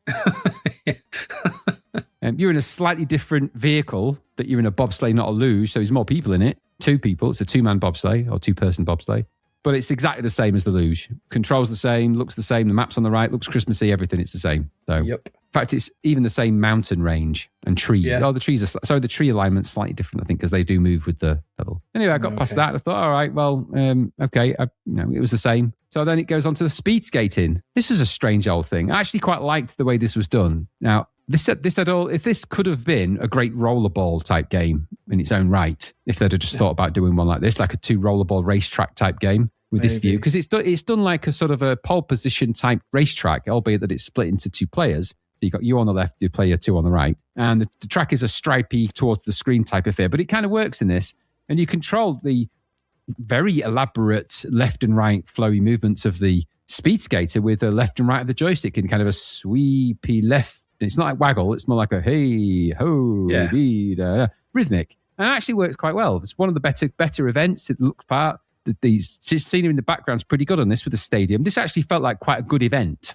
in this. Quite well put together. And I quite enjoyed my time with that one. Did quite well at that. And after I thought, that was quite good. Then you get the next one, which is bale jumping, which is exactly the same, but with annoying things in the way. Bad hay bales. I'm like, what? Why is this even in here? Why not just do it like they did in the other winter games where it was just you jumped over barrels? Why this? Anyway, I guess maybe they couldn't. So you're just playing exactly the same level again, only this time you've got to press the fire button to jump over things on what I think is a much shorter course, because once you get up to speed, and by the way, if you get disadvantaged in any way at this, because the other player takes off like a missile, so you can't start as quick as him, you'll never catch them up, ever. No, not ever. So after that, you get like the Daily Sport, which made me laugh. I'm thinking they really didn't think this through, did they?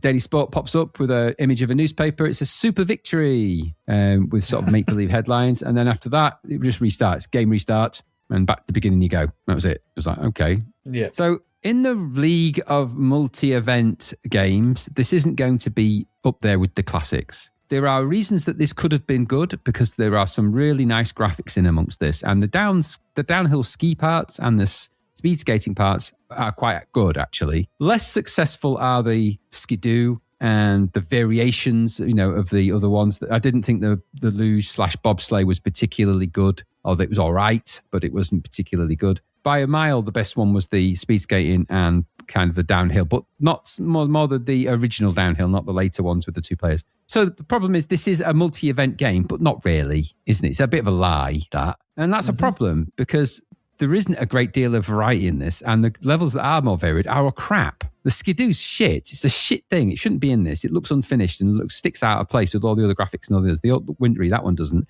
Looks like it's wearing thermals and the views through the Predator's eyes.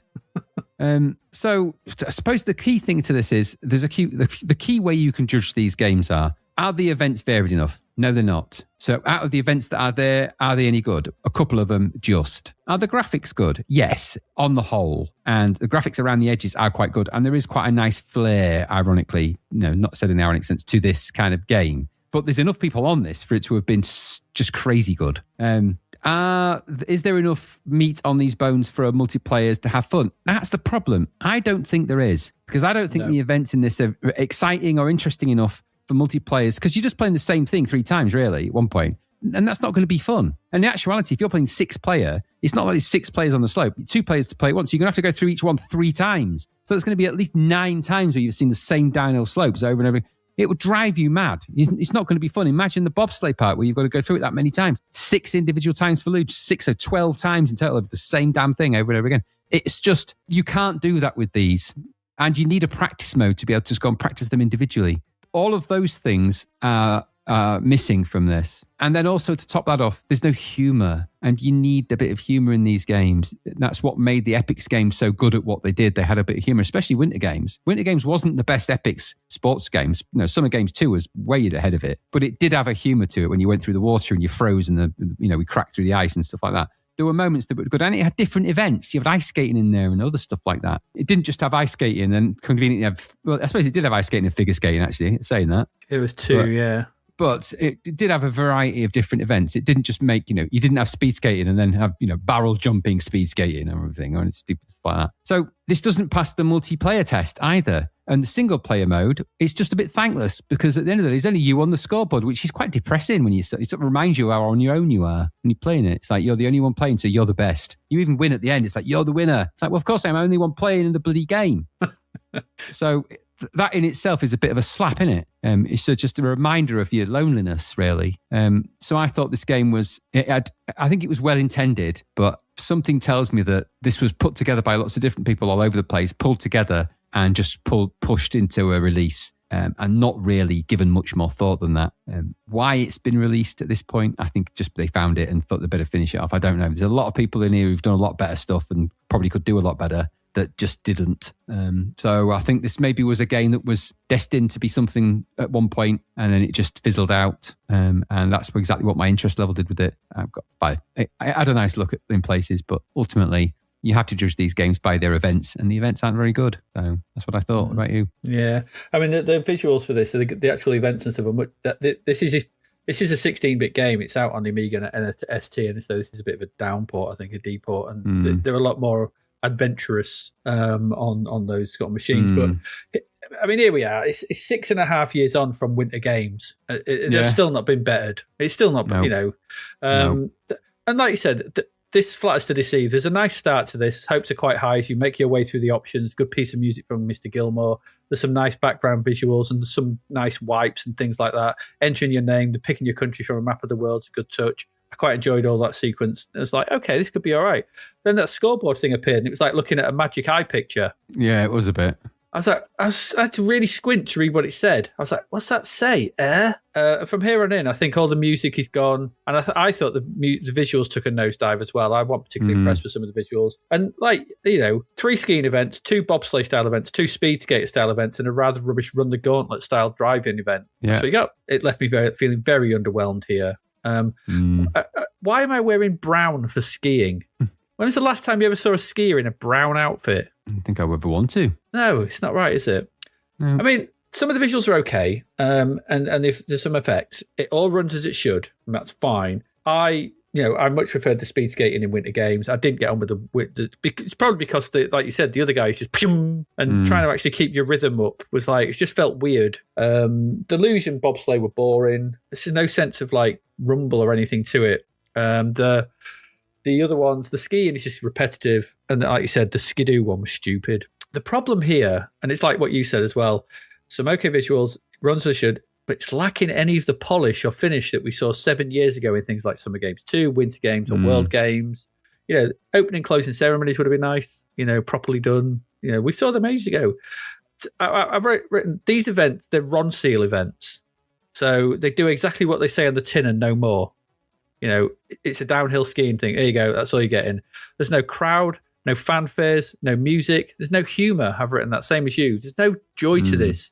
It's really hard to read the scoreboard and the lackluster games to play through. It's not bad. It's just redundant and utterly fun and joyless. Just, like you said, there's no fun in any of this. And going, you playing this in multiplayer, having to go through those skiing stuff all the time. You need these games to have some sense of drama to bring them to life, some sense of humour, some sense of fun. There's just none of that here. Perfunctory is the word to use for this. Everything's perfunctory. Just there you go. We've done the bit. We've got it working. It's out. It is what it is. No more, no less. A bit boring. Go play winter games. It's still way better than this. And then, tack on the barrel jumping from World Games. And you'll have a much, much better time with those 7 events and the World Game and, the barrel jumping, just far better.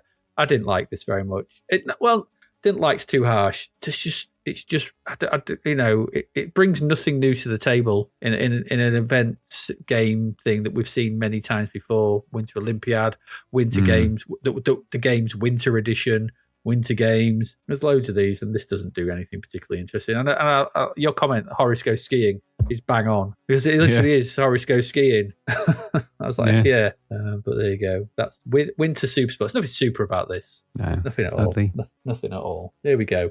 A bit of a nosedive in the second part there. But anyways.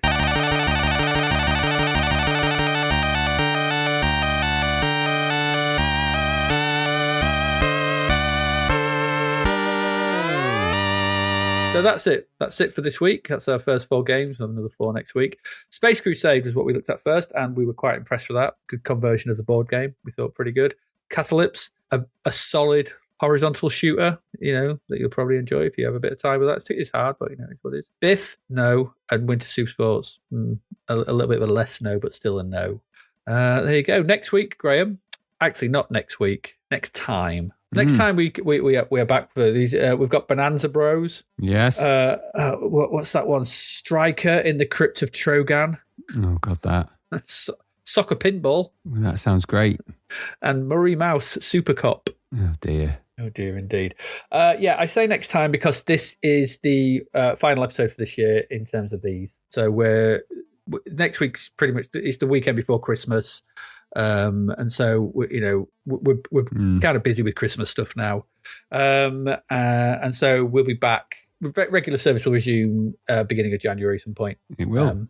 We'll be back to finish off May. So we need a break. We've got to take a break. We will be back. We have the Christmas cracker lined up. Of course, we'll be doing that. So we'll have Mr. Gary Wilson on that. So he's joined. He said he was joining us, wasn't he? He's going to join us for his views on all things, whatever. Yeah, his annual Christmas hate campaign. He might wear his his elf costume. His elf costume. Yeah, elf and safety. Yeah, well, I hope he does. Because I want to get him that for a high vis vest with elf and safety written in it. It's got to be from the. It would suit him. Yeah, it would. It would. So we'll be doing that. So that'll be coming out. I don't know. We'll be releasing that sometime over the Christmas period. Yes, featuring a competition, maybe. We don't know, do we? I'll leave that to you. Yes. Well, I was going to say there will be a competition. I'm not going to reveal any more about it because I'll save it for the Christmas cracker. But there will be a competition. So keep your ears peeled for that. Ooh, saucy. I like it. Can I enter? You can if you want, but you can. Yeah. You might not want it. No, you might not. You might not want to. All right, I'll wait to see. So we're doing that, but we are now going on a break now for Christmas.